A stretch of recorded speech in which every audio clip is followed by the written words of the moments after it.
right, we are live. What's up, everybody? How's everybody doing this week? Everybody have a good week? Get your taxes in on time? Tax day today or yesterday. Oh my gosh, you don't even... It doesn't matter. I always file for an extension. My accountant doesn't even ask. He doesn't even ask. He just goes, "I already filed it. You're good." Because I'm late. I'm late because I'm late getting my books into them. I'm always late getting my books in. Even though I made the system much easier. In on time. I'm not late. I even got QuickBooks. I can just easily print it out. I don't know. I switched from, man, I'm telling you, Invoice Ninja is the way to go. So much cheaper than FreshBooks or QuickBooks. Nice. I went from $75 a month down to $14. Damn. And I like it better. They seem to be more functional. Wow. Okay. Yeah. That's awesome. It can be a pain to switch if you got to be down for it. And if you have anyone auto bill, there is ways to transfer the CCs over, but it did it 98% successfully. I had to track down a couple customers, but I think I'm paying $42 a month right now, but they keep raising it. They keep raising it like a few dollars every quarter. Yeah. Mm-hmm. All right. How you doing there, Bleahy? I did really hard to think hard. Oh my God. I had good news and bad news today. What's the good news? Good news was we got a new HVAC system. Okay. Including a Google 4th generation Nest thermostat. Nice. Which my wife already hates. She said, she already hates it? But and the bad news is my next door neighbor posted on Nextdoor. Uh-oh. Uh-oh. That's not good. Copperheads, we don't hear that word much in Florida. Not a whole lot. But I know up in Georgia, copperhead's a big deal because we used to do whitewater rafting up there, and that's the only thing you had to look out for were copperheads. What's up, Base Windu? Zombie Pops. Scarlet Maddie, how you doing? Deadpool 1 Merc, how you doing, man? Awesome. Good to see you guys. JD Kenton in the YouTube and Twitch chats. How you doing, man? How's everybody doing tonight? It's been freaking hot, man. This week has just been crazy hot. So, well, I think we're ready to go, guys. Yeah, let's do this. Okay. I had to add a note. I had to add something for my catch up segment later. I forgot to add last night. I was up late last night putting the show notes together. So, yeah, I think we're good now. All right. Here we go. 3, 2. What's up, Guardians? Welcome to episode 352 of the newly branded Guardian Down Roundtable. Join me, Todd the Gator, and my co-host Kingsley Mack. We invite a rotating list of guest co-hosts every week to join us at the table. Every gamer has a seat in the conversation. I'm still tweaking that a little bit. Our mission's simple: to create a dialogue concerning topics and news that impact our gaming hobby, all while keeping a focus on our community. We go live every Thursday night, 9 p.m. Eastern Time on my Todd the Gator YouTube and Twitch channels. That's TODDTHEGATR, as well as our Discord live stage. Hello, everybody in the Discord live stage. Ooh, good turnout tonight. Very awesome.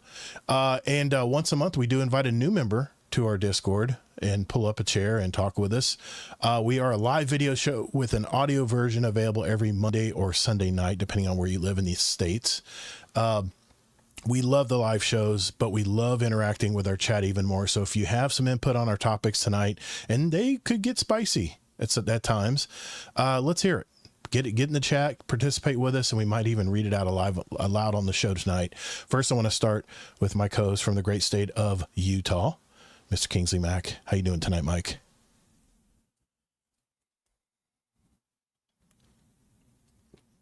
I know. I need to compact that a little bit. Hey, it's a work in progress. I think I do it for our audio audience because I want more people to show up for the live shows, but I understand. I'm a realist. I understand not everybody can join at that time. Yeah. Why? Yeah, I don't know. Calling yourself a realist? I might be a I might be a romantic. Who knows? I don't know what kind of what I am. Yeah. I'm definitely more in the drama side, that's for sure. But well, let's introduce our guest tonight. Our first guest co-host is back for his second roundtable appearance. You can hear his original interview with us back on episode 301, back on April of 2025. He's one of our super patrons, or what we like to call raid boss patrons. And quite honestly, I really just like his input in past shows he's been on, and he's been a fantastic guest co-host. So from the great state of Georgia, he's back. It's amazing. Taco King, how you been, man? Good. I maintain the deception that I'm deep and, very thoughtful to you. So I'll keep that up as I go. Good. I like it. I like the facade. Keep it up.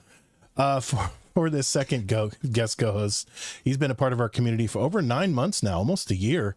And he's always had great feedback from our live shows every week. And he's one of our lucky retired gamers that loves the Destiny game like we do. You can hear his original interview back with us on episode 331, November of last year. He's a gamer from the great state of Hilton Head, South Carolina, and he's back as well. It's Bleahy. How you been, sir? Good to be here. Thanks, man. I'm looking forward to talking with you tonight. I know you got some Destiny stuff you want to mention tonight. I'm looking forward to it. So how's everybody been this week? I was just mentioning in the pre-show that there's this tussock moth caterpillar crisis here down in Florida, and I guess from what I hear, you guys are getting it in the southeast as well. By the way, if you touch these little things, their hairs will irritate your skin really bad. And first thing you want to do, just a little tip, since I'm in the business, if you get these little hairs in your skin, use some tape, any kind of tape, but even just the clear Scotch tape will work, and apply it to the affected area and then pull out those little tiny hairs, and you won't be irritated as much. But how's everybody else been otherwise? Bleahy, how you been? How you been doing this week? Pretty average week. What you been up to, man? Monday I was at the computer club. We have a computer club on Hilton Head. Okay. It has 1,400 members. Wow. And we have once a month we have a geek lunch. And this week was geek lunch. So we had geek lunch Monday afternoon. And then, as I mentioned, I had the HVAC done this week. I had that done today. That's right. And well, 1,400 members? How many actually are in attendance usually on an event like that? Well, we have 1,400 members, and I would say maybe 20 or 30 of them have some idea what they're doing. Okay, sounds good. And we run a resource center. Okay. We have a building that we rent from the town, and we have somebody on duty from 10 to 4 every day, Monday through Friday. Right. And there's a Windows person and an Apple person. And the Windows person also does Chromebooks and Android, and the Apple person does all the different Apple products.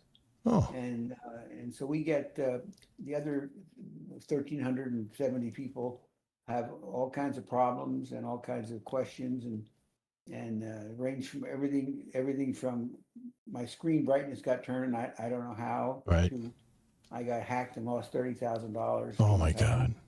Oh my God. Yeah, they're getting trickier and trickier. I got a text or got an email that said my PayPal account had been charged $517 for a McAfee family plan, and I'm like, wait a minute, I don't remember charging a McAfee. And my wife goes, give me that thing. She looks at it. She goes, this is a Gmail account. Just delete this damn thing. It's a phishing account. I'm like, okay, I forgot to look. To look at who sent it, but of course you did. Yeah, I know. Well, welcome. Yeah, go ahead. Speaking of computer clubs, this brings back good memories. I went with my dad to Apple computer clubs in the 80s. And that's kind of like how a lot of people got introduced to personal computers, because that's when the people were starting to kind of buy them for the home. And I really good memories. I was a kid, and I think that's what helped. I mean, I would have always been into technology and computers, but it helped going with my dad, and he still is, and back then too was the person that didn't understand computers as much, but he was always fascinated by them, and I was even helping him as a kid. But like, I had a lot of fun going to those events back in the day, and there was some where they'd get quite big. We'd fill up a college auditorium room, but I kind of imagine these days less people go. But I'm glad to hear they're still around. That's good. Yeah, I mean, it's a great way to learn. We do classes. Nice. And the classes typically, the maximum class size is 60. And then we do the classes also by Zoom. So a lot of people have trouble getting out. They're older people. Yeah. And we do a class almost every week, 1 or 2 classes. You would probably think with the boomer generation that most people have to be kind of geeky to be able to understand technology, and then the rest of everybody's like my parents, and they know just enough to get stalled and stuck somewhere where they need help getting out. You really don't have to be geeky. No? Here's the thing. I always try to tell people when I'm helping them troubleshoot their computer, it's like anything else. People think because they hear the word computer super complicated, you troubleshoot it just like you would troubleshoot your HVAC or anything else. Right. Just split testing. You test one thing first. If that doesn't work, you test the other half of it. You narrow it down, and maybe there's more things to test on a computer than an HVAC piece of equipment. But if you're just trying to figure things out, they're really not as complicated as you might think. Okay. Fair enough. Well, we have people who, it's a very common thing that happens. You have a couple, an elderly couple, and one of the 2 people is the computer person, and they do everything, and the other person has no clue. And then the computer person dies, and it's like a nightmare. Oh my God! Yeah. You don't have to worry about this today, probably, but at some point in your life, you need to make sure that your loved ones know where your passwords are. And things. Absolutely. It's just crazy. They call it a love drawer. It's a drawer where all your information is that you need. You know, like if I pass away tomorrow, my wife will have no clue how this podcast even is put together with all my little checklists and stuff. But yeah, they call it a love drawer. It's where you put your will and you put everything, so it's nice and easy for your family to get to. But you know, that is what it is. That could be a whole other podcast. Amazing Taco King, how you been doing, sir? You doing all right, man? Yeah, just work's been fun lately. We have a coworker that's about to go on paternity leave, so Ooh, he's more been work. out with his wife, helping her get to doctor's appointments and stuff. So been Yeah. running the open to close there by myself for half my shift. Yeah, So, and the fun times. what if in case you didn't know, Amazing Taco King works for Tesla. He's a tech at Tesla. So yeah, that's a bummer, man, because it means it's double the work for everybody else. But it is what it is. When you have kids, I think parents need that element of time, where they can adapt to having children. I think it's pretty valuable. But well, it's good to hear from you, man. I can't wait to talk with you later on as well. Appreciate you coming on the show tonight. Well, let's get started, guys. Here's what we have on this week's show. First, we're going to be right out of the gates with Mr. Kingsley Mack. He's going to present a topic around the gaming industry. He'll explain more about that in a minute. Next, we're going to take a break in the discussion where some news from Bungie, Destiny 2, and Marathon I want to cover tonight. Then it's on to our next topic where Bleahy has some feedback on the current Destiny game and the situation Bungie finds itself in at the moment. And for the final topic of the show, I explore why video game adapted movies are just so damn bad and explain why Hollywood gets it wrong most of the time. And I'll give you a recent example of someone who bucked that trend and made a huge profit versus the typical failures that have tried to recreate the magic stories and worlds of our video games. And then I've got in the background, I'll play a trailer from a video gaming movie that's going to be coming out this year, and you can tell me what you think. After which point, we'll shift into our catch-up segment and talk about, what we've been gaming, what we've been doing since we last spoke to our guest co-host here, and just catch up. It's more of a casual part of the show. If you do have a question for us, make sure you enter it in our podcast questions channel in our Discord or in our chat tonight. If we have time, we'll answer some questions from our community as well. And then we might read it out aloud on the show. So if you want to send us a voicemail in the future or an email, remember to go to guardiandowncast.com to find out more about how to do that. So if everyone's ready, let's roll. All right, let's get into it here. You ready, Kingsley? Oh, yeah. Let's do it. 3, 2. All right, we're going to start out tonight with Mr. Kingsley Mack. What do you got on your mind this week, Kingsley? What do you want to talk about? Yeah, definitely my discussion is a meta type discussion. I wanted to use the word meta analysis, but that sounds too complicated and geeky. But it's not really a typical topic like, oh, this about gaming industry, this or that, even though I'll talk a lot about that, but more about it's a topic that I hope when we listen to this, we can challenge some of the assumptions that we have about things being binary, just one way or the other. So basically, I'll start off with saying, this is a two-part discussion. And first, I'm going to talk about on us as gamers and about assumptions we make and think that things are binary about how someone's talking about a game. And I'll get to more details in a second. And then the second part is about how game studios should decide to implement feedback from people and how that answer is not as obvious as you might think either. Okay, just to start off, I want to ask a question here. How many people before have heard someone say, oh, streamers are ruining video games, or someone's complaining about that game, or even the opposite, oh, they're just glazing the game, or they're white knighting the game? Has anyone heard things like that? We've all heard stuff like that before, right? That was going to be my rebuttal tonight. Damn, you already got me. What the hell, man? That was already my argument point. I tried explaining this behind the scenes, and you were still confused. Oh, because I was. All right. Of course we've heard that. And yeah, cover that too. Yeah, you're damn if you do, damn if you don't, Yeah, yeah. Well, anyways, the point I want to make tonight is those talking points are not productive. I don't think saying any of those extreme things are very helpful. And they're definitely not a definitive, because I can't tell you how many times I have went to check out when someone was saying about a streamer complaining about a video game, right? And I went to watch the video and I'm like, I didn't take it that way. I didn't think they were complaining. Or vice versa. Someone's like, oh, they're just glazing this game. They're saying like, this game is really good when it's really not. And then I watched that and I'm like, no, I thought they had a fine opinion, that they weren't over glazing. So now, of course, I'm not trying to say that there won't be times where people do take things to the extreme.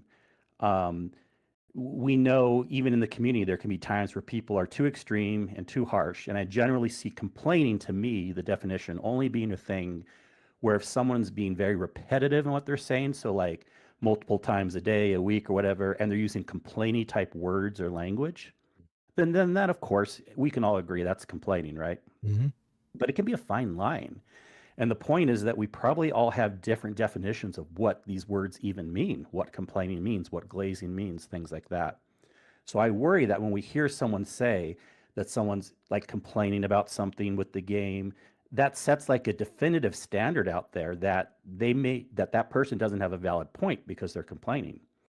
And that's the crux of the matter, rather than saying in general that someone is complaining about something or glazing details about a game. It's always more helpful to say something like, oh, I disagree with the point they're making on a certain part of the game, rather than just saying they're complaining about the game, you know. Mm-hmm. Now, of course, all this is just my opinion. I think it's really never helpful to talk and define sides of it if someone's being too positive or too negative. But I want to know from all of you for this first part, have you ever had a time where you have noticed that where you heard someone was saying something about them being too extreme, they were complaining or they were glazing a game? Did you ever go and watch the video and like, no, they didn't seem like they were that extreme about it? Or better yet, have you ever thought about challenging your assumptions and not trying to use definitive language like that? Amazing Taco King. You want to go first? Yeah, I mean, actually, a good example I had recently of this was not for a game, but there was an article or an announcement, I guess you could say, just like a social media post, or it was like someone was saying that the new CEO of Microsoft was saying that Game Pass is too expensive, and they're in talks for doing price cuts and bringing the price back down to where we were, back in October before the switch up. And someone was like, "Oh, that's not going to happen. They're just going to make less option or more options that are just less content for more money." I'm like, "You mean exactly how they're doing it now?" So it's like you just stated what's already happened, like it's going to happen in the future, but we're already living that reality. And then another instance of something more game related is a lot of people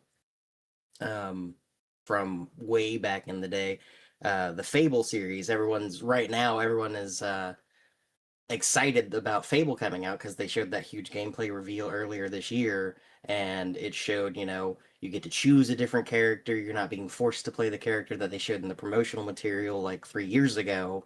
And everyone was like, the game's gonna fail, it's terrible. And now everyone's like, oh, it's amazing. They're living up to this you know, spiritual successor, and it's gonna be true to the core concept. I'm like, hold on.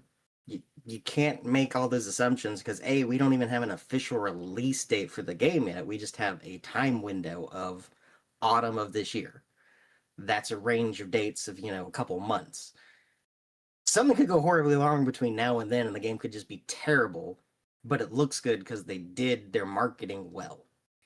So it's just like, I feel like the social norm now lately is you need to state a objective fact on where you stand on something, or people are just going to say, well, you don't have an opinion, I don't want to talk to you, or they just want to be able to hate you immediately because they disagree with you. Bleahy, what do you think? I don't really have a problem with streamers in general. They do reviews of games, and if they give their honest opinion. The only thing I feel frustrated about sometimes is I'm imagining a game developer deciding to put a really, really intricate puzzle into their game and realizing that somebody will figure out the puzzle on day one and make a video of it and kind of be this giant spoiler, which of course you have to choose whether to look at the spoiler or not. But that's the only thing I find kind of annoying about streamers is that they'll solve the puzzle for you without you even.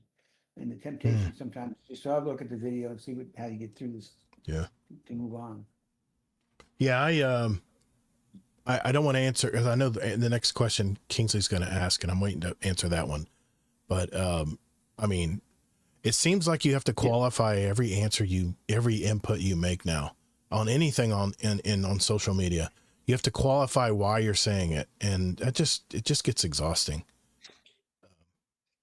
Yeah. So what I'm wondering too, gentlemen, is more so like, again, I'm not explaining this very well, but not so much the details of what people are saying, but do you maybe I'm the only one that thinks this is important, but do you ever think people say that other people are being too extreme one way or the other when it's like, no, it's fine? Like, I kind of get upset when everyone's saying like streamers are complaining or ruining games, and then I watch their streams and it looks fine to me. And I kind of hate it when also people say they're talking up games too much, or even people in the community, they're glazing games, and then I look at their opinion, I'm like, no, it was fine. I just hope that we as community members can not use such extreme words or feed into the thing of saying like they have such an extreme opinion, they're complaining or they're glazing or things like that. And that's just kind of what I was trying to get across right here. Yeah, I mean, people have said that I've been glazing Destiny when I would come up with ideas or say why, you know, they should have this in the game or that in the game. And then I've been also accused of being complainy and, you know, a little bitchy, so to speak. So I don't know I mean, everyone's going to have their own opinion, right? You can't control that. You can't control that. And everyone has a different, what sounds complaining to one person, if you look in their mind, they weren't being complaining at all. Right. They were just, maybe we could use different words to be a little bit better on how we say it, but we're not thinking complaining in our mind, or we're not thinking glazy in our mind. We're just kind of putting it out as best as we can, right? It's why everything gets misconstrued and misunderstood on the internet, because context of a conversation is hard to get across in text. It really is. So, All right. Well, you know, that was just, I know, a very advanced talking point on like trying to help people. I love when, cause I'm such a nuanced middle of the road person myself that I sometimes just shake my heads when people are like, oh, someone's just complaining about, and there's been times where I've agreed where, someone's being really rough and harsh and complaining, but I feel like 90% of the time when people say that someone's complaining, I'm like, I don't know. I don't really see it that way. Well, you always have that fairness doctrine. I mean, that's kind of your MO is how everybody is portraying stuff being fairly portrayed. And does it balance both sides? And I like that about you, that you're always looking for that truth. But wasn't there a second part of your topic? Don't you worry. Okay. All right. Sorry, I'm jumping the gun because I want to jump all over that part. But go ahead. Guess what my next words are. I have a little bit of script here. Okay. So the second thing I want to just talk about. Sorry, man. I buried the lead on that. Sorry. You're good. Well, I said at the beginning, this was kind of a two-part thing. Yeah. The very common discussion point now about how it seems obvious, you know, a lot of us want to say that developers should listen to the community and make games better. And then there's the opposite side too, which I'll get to in a second. I don't think these things are so cut and dry and black and white as we may think also, because you can have two sides to this kind where developers, they do need to listen to the people more, but then you have the other side, let developers make a game they want to make. If you think about it, usually the reason why you have these two extremes is because if someone, get this makes total sense. If someone really likes how a game is right now, of course they're going to say to the people that want to change, no, just let them make the game how they wanted to, because they like the game right now, right? Yeah. Or if they don't like how a game is right now, of course they're going to say they need to listen to the feedback. They need to listen to the customers. Right. So a lot of biases come into this. And that's where I really start to see biases and opinions come into things. And that's fine, whatever, it's okay. We can all have our opinions on stuff, but how do developers actually act on this? Well, let's take a couple examples. I mean, there's so many games that would never have been made to an amazing state if developers only tried to make them with everyone's piece of input out there. Think of games like Clair Obscur Expedition 33. Like, there was probably no input going into that game, being built ahead of time. And then, of course, there's other times where developers don't listen and to the community at all, and their game can die off the vine. But it's not always going to be simple like that. We know that many developers do actually want to listen. I would say a majority want to, but there's so many things out of their control, whether it's shareholders, whether it's company, whether it's they don't have the money to implement things.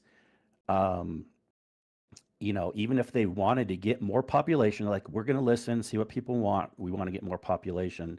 Sometimes there's even just technical hurdles or logistical issues. They know if they make this certain change, because they've been game developing for many, many years, yes, they can make the change, but they know it would like be a 3 times X more work supporting it for years down the road. So is it worth adding that thing in the game where they have 3 times more work going forward all the time?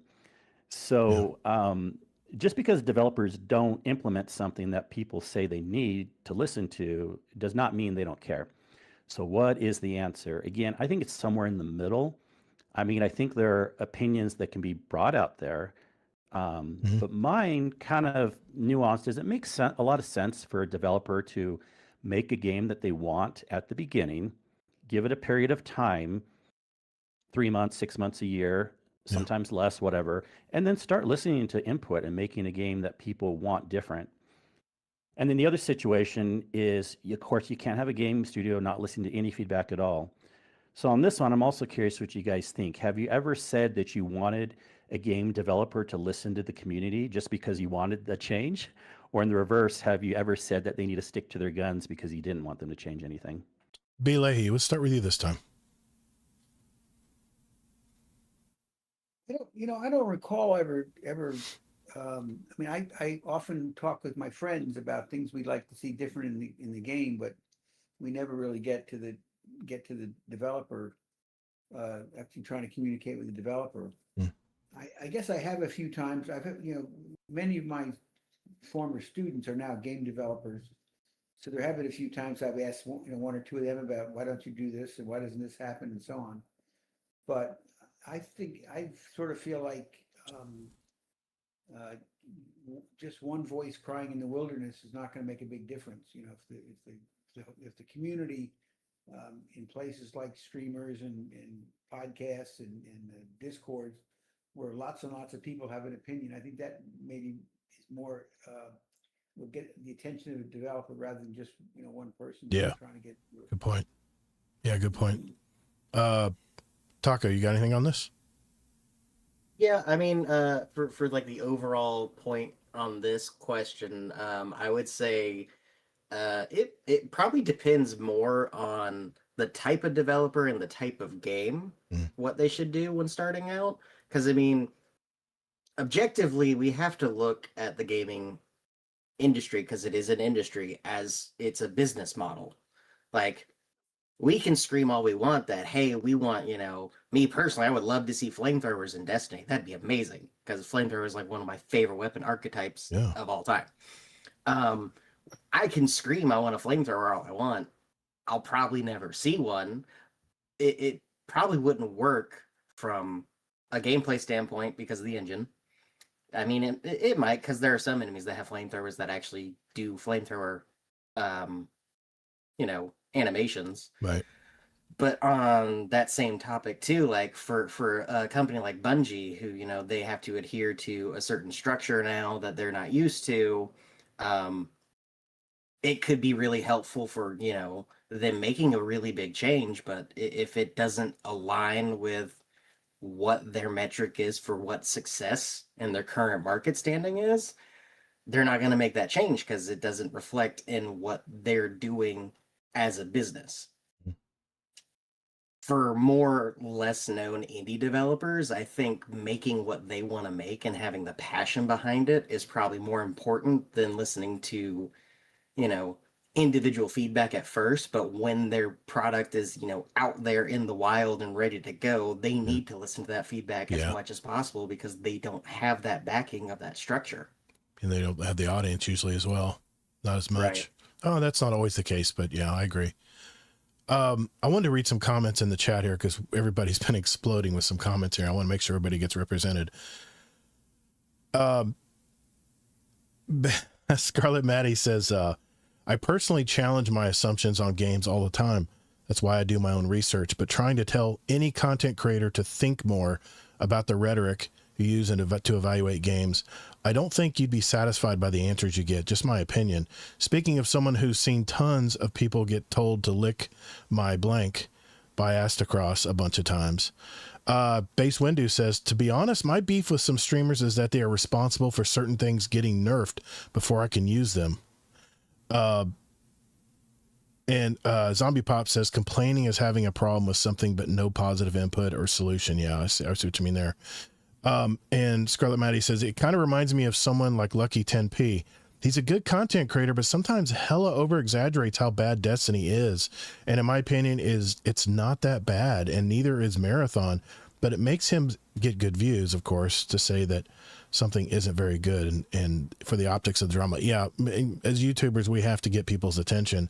So we're going to have titles that are very dramatic and are trying to emote some reaction from you. JD Kent in the chat, he's in the YouTube chat, says, sometimes I wonder if so-called influencers believe what they're saying. Seems like they've been making a living just reaffirming their followers' opinions. And the way I look at this is whether game developers should listen to streamers or not, or who should they listen to for feedback. I think number one is you got to find out who your customer is. If it's the casual dad that's playing on the weekends, then you need to listen to them. If that's a base of your player base, if that's the bulk of your player base, you got to know where to look for your feedback. You got to remember, everybody has different motivations for complaining or wanting things in a game.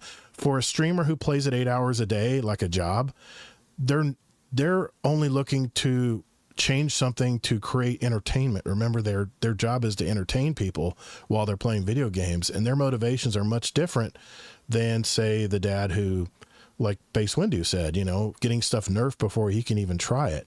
That's a good point right there. So for me, that's the way I see it, Kingsley, and trying to answer your question as far as who should developers look to for feedback on this stuff. And see, this isn't actually my question. I'm sorry I'm not explaining things well. I love everyone's feedback. Well, but give us your opinion. What do you think? What do you think about it? My question is, again, this is more the meta talk, and it's interesting. I love everyone's opinion, and I'm even starting to hear what people could say is complaining about the complainers.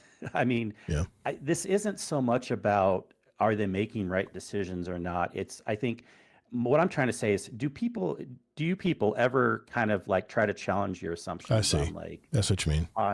On what you think other people's motivations are and what your true things are, and are you being fair about points? Because yes, a streamer could be motivated by money. Yes, a game studio could be motivated by money. And yes, we can be motivated by certain things in the game that we want. But I've actually said at times in games, like, I think they should keep this in the game, even though I don't like to play it. Or I've said opposite things at times too. I stand up for Marathon, even though I don't play Marathon. I try to give opinions that are not based on like, you know what I mean? Like, have anyone? I've actually thought this before. Has anyone here ever thought like, well, does my opinion do the game developers need to listen more because I want them to listen more so they can implement my thing? Or are you just saying that, to be unfair about it or whatever? So, I mean, it's just a very nuanced thing, but And I've caught myself too, and you've called me out for it, Kingsley, where I've wanted something to change because it's my play style. I want Bungie to take limits off of stuff so I can farm. I want to farm stuff. Well, that's the way I like to play Destiny. And that's okay to have those opinions. Yeah. I'm not saying that either. But I think what you're getting at is, should people have a filter where they can filter out all the noise about feedback and get down to the nitty gritty of what the game actually needs? Is that what you're trying to say? Kind of. Okay. And I challenge everyone to challenge your own assumptions and think of maybe what's better for the better overall state of the game, not just what you want. Right. And don't just use talking points like they need to listen to the customers or they need to stand to their roots. And it's usually better to just say, just like at the beginning, don't just use talking points like they're complaining or they're glazing, but let's just talk about specific details. It's always better to talk specific details than be extreme with talking points. I guess that's kind of more what I'm getting at. Yeah. Just a couple more comments here, and then you two, if you want to jump in, let me know. Scarlet Maddie says, I do think something sad about Marathon is that its development seems like it was micromanaged by what streamers would think are good features. Now Bungie's got to compensate for good faith acts like MediKit they just made to circumvent people being competitive. Even though the ball's already rolling down the hill, I also don't know if many streamers influence Marathon's development, but idealistically, I can kind of tell from a distance. And Kilvin says, anyone who says the customer is always right has never had a customer or is trying to sell you something. And Amazing Taco King, you chimed in and said they also don't know the rest of that phrase. The customer is always right in matters of taste, in the full quote. Now, and Scarlett kind of gets what I'm getting at too. Yeah, he says I'm going to give you your compliment. Don't worry. He says, not going to lie. He says that not going to lie. That's some AP level gaming shiz, Kingsley. Really retrospective on yourself and what you're really playing and interacting with. Got to have an open mind for this one. Yeah.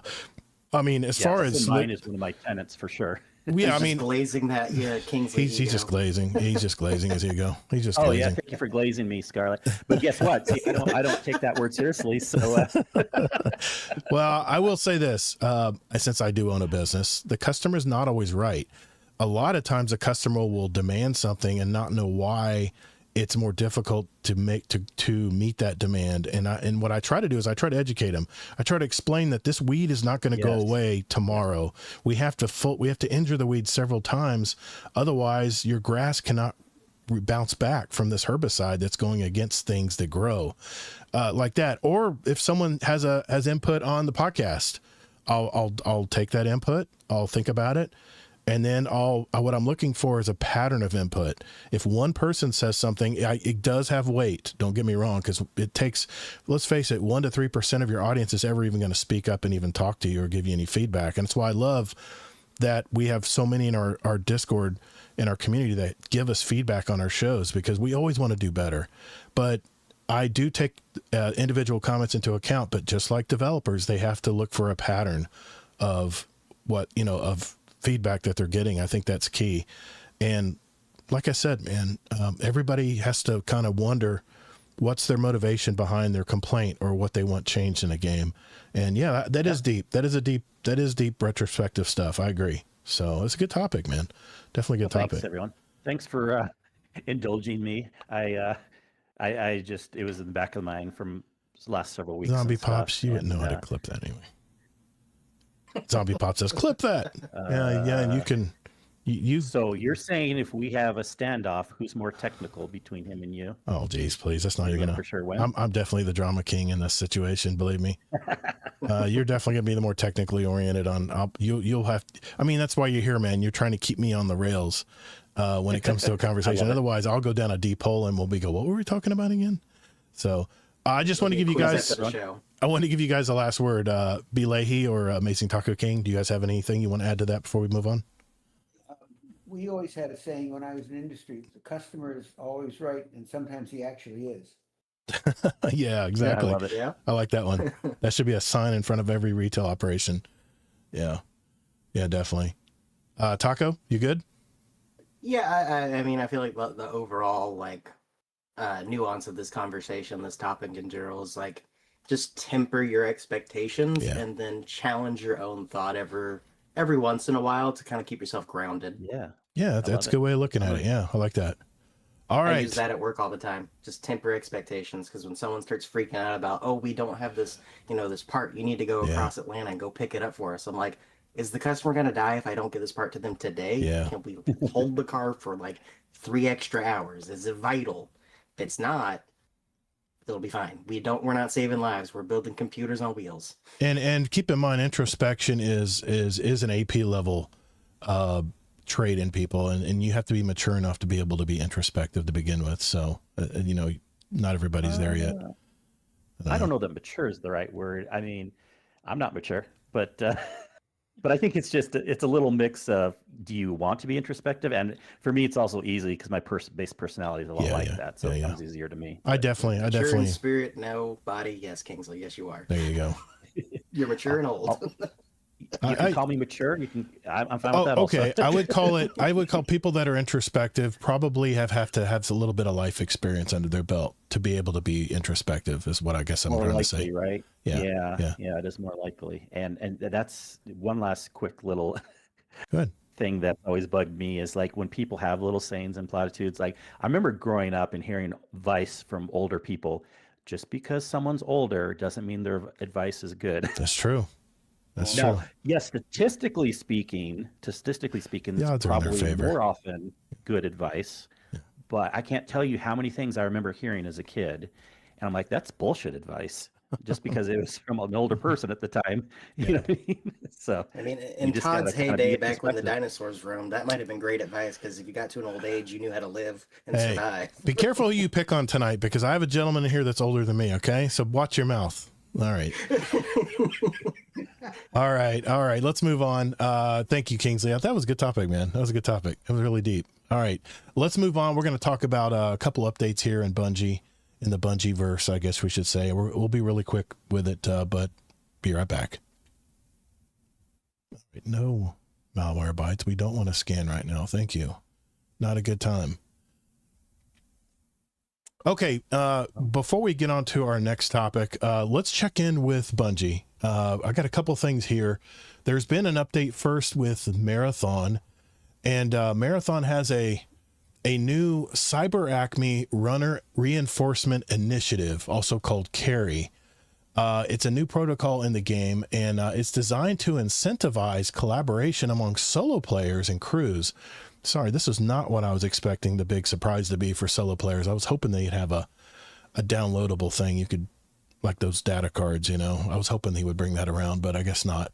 No safe pocket, guys. And by completing the contract objectives and successfully exfiltrating, players earn Cyber Acme commendations, a new currency. Great. Spendable at the Carry Armory for weapons, reputation packs, and salvage. The update also implements features to foster player interactions such as stay together, and that's in quotes, options for successful teams. There's mercy kits to revive downed enemies into allies, and a proxy chat toggle. Additionally, the update provides catch-up reputation bonuses and a safer perimeter map variant for the newer players to help them bridge the gap with veterans. I think it's up to level 12. Correct me if I'm wrong. I think that's level 12. Anyway, that's all the news on the Marathon front. Let's look at Destiny 2. Iron Banner was back this week, and we're going to definitely talk about Iron Banner in the catch-up segment, so hang in there on that part. They have Control and Eruption. This is 6v6 modes, and they have the new auto rifle, which I did get this week. Reghust Pledge. It's a 720 auto rifle that has perfect recoil, perfect up and down recoil. So it's definitely, I used it this weekend. It's definitely a lot of fun. There's going to be some holofoil variants as well for the action item, the trace rifle, and the micro Mort. It's a rocket launcher.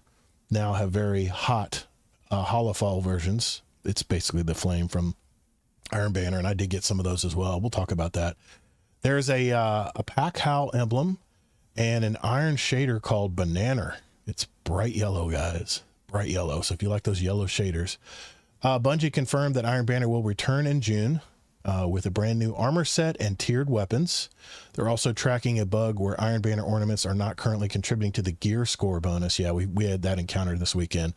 Guardian Games wrapped up. The Warlocks were the official champions of the Guardian Games 2026. They talked about the final winners of the Going for Guardian Games Gold Challenge. It's on Bungie.net if you want to see who won that. And there was an update. Loot fixes for Lawless vouchers can now be opened for seasonal gear, and exotic engrams now correctly drop at the player power instead of 200. And basically, shit's broken. There's some stuff that they fixed in there to hopefully help out. But that's it. That's it for Bungie and Destiny 2 and Marathon this week. So I just want to get that out there and mention that to you guys, since we are still indirectly a Destiny podcast. So yeah, definitely want to talk more about Iron Banner later. Yeah, we will. Some meta talk on numbers and the experience. Definitely. Yeah, I wrote that in my notes. I know I told you to remind me, but I did definitely write that down, Kingsley. So we'll definitely get into that. Okay, we're moving on to our next topic, and that is Mr. Bleahy right after this. All right, let me pull up my notes. You ready, sir? Ready to do this? Yep. Okay. Yep. Here we go. 3, 2. All right, for our second topic of the night, we are going to check in with Mr. Bleahy. What's on your mind this week, sir? So we had a saying when I was in industry, in God we trust, all others bring data. Um, and I don't have any data. I just have, this is just things I've felt about the game for some time now. And I listen to this podcast and I play the game and talk about it with my friends. So this is not based on focus groups or any kind of statistical analysis or anything like that. It's just thoughts off my head. So just to review, you all, I think did everybody here play Destiny 1? Yeah. Oh yeah. Yeah. So Destiny came out, and this open world loot shooter with great fanfare, and it was kind of unlike other things, and had this really interesting mechanic. They had a ghost that could revive you, so they really cleverly dealt with the problem of how is it that you're getting up after being killed? So you're already dead, so that's the ghost can revive you. I don't remember the very beginning, but I don't perceive that there was a hell of a lot of YouTube videos about Destiny at the very beginning. Am I remembering more so because it wasn't as popular back then? Yeah, there were some definite people that I watched all the time, but I mean they were definitely not like they are today. Started with those type of things. Exactly. And of course, there was, as you have reported in previous shows, there was not as much competition as there is today. Not as many games out there to choose from. And of course, Destiny did include both PvP and PvE in the same game. Mm-hmm. So the game came out and they started making, releasing content and DLCs and whatever. And at some point in time, the need became apparent that they needed a major overhaul. So they came out with Destiny 2. And Destiny 1 and 2 are both kind of the genre of this sweeping, multi-planet, multi-location sci-fi story. They originally had the Arc, Solar, and Void, and when they went to the Destiny 2, they brought out Strand and Stasis and Prismatic.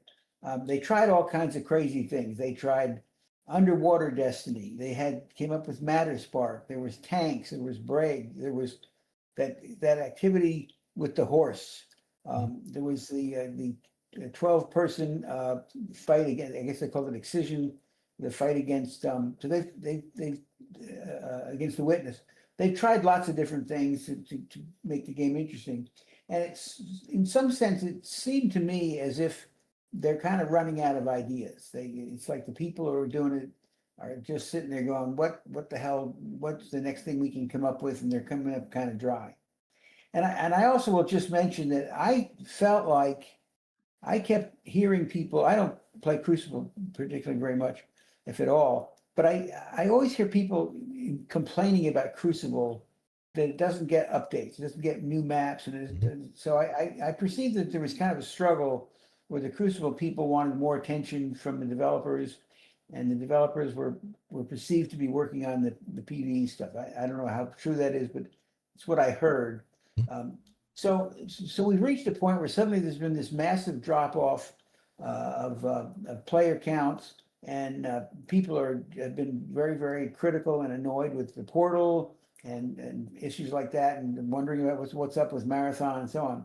So it seems like there should be a change, and I don't really think. Todd, you ask a lot of times. You ask people if you could make any one change, what would you do to bring players back? I don't think there is any one little change that's going to make. There's no magic bullet. I think the time has come for a new game. You want to call it Destiny 3? I think that's a perfectly reasonable thing to happen, and obviously they have to make it happen.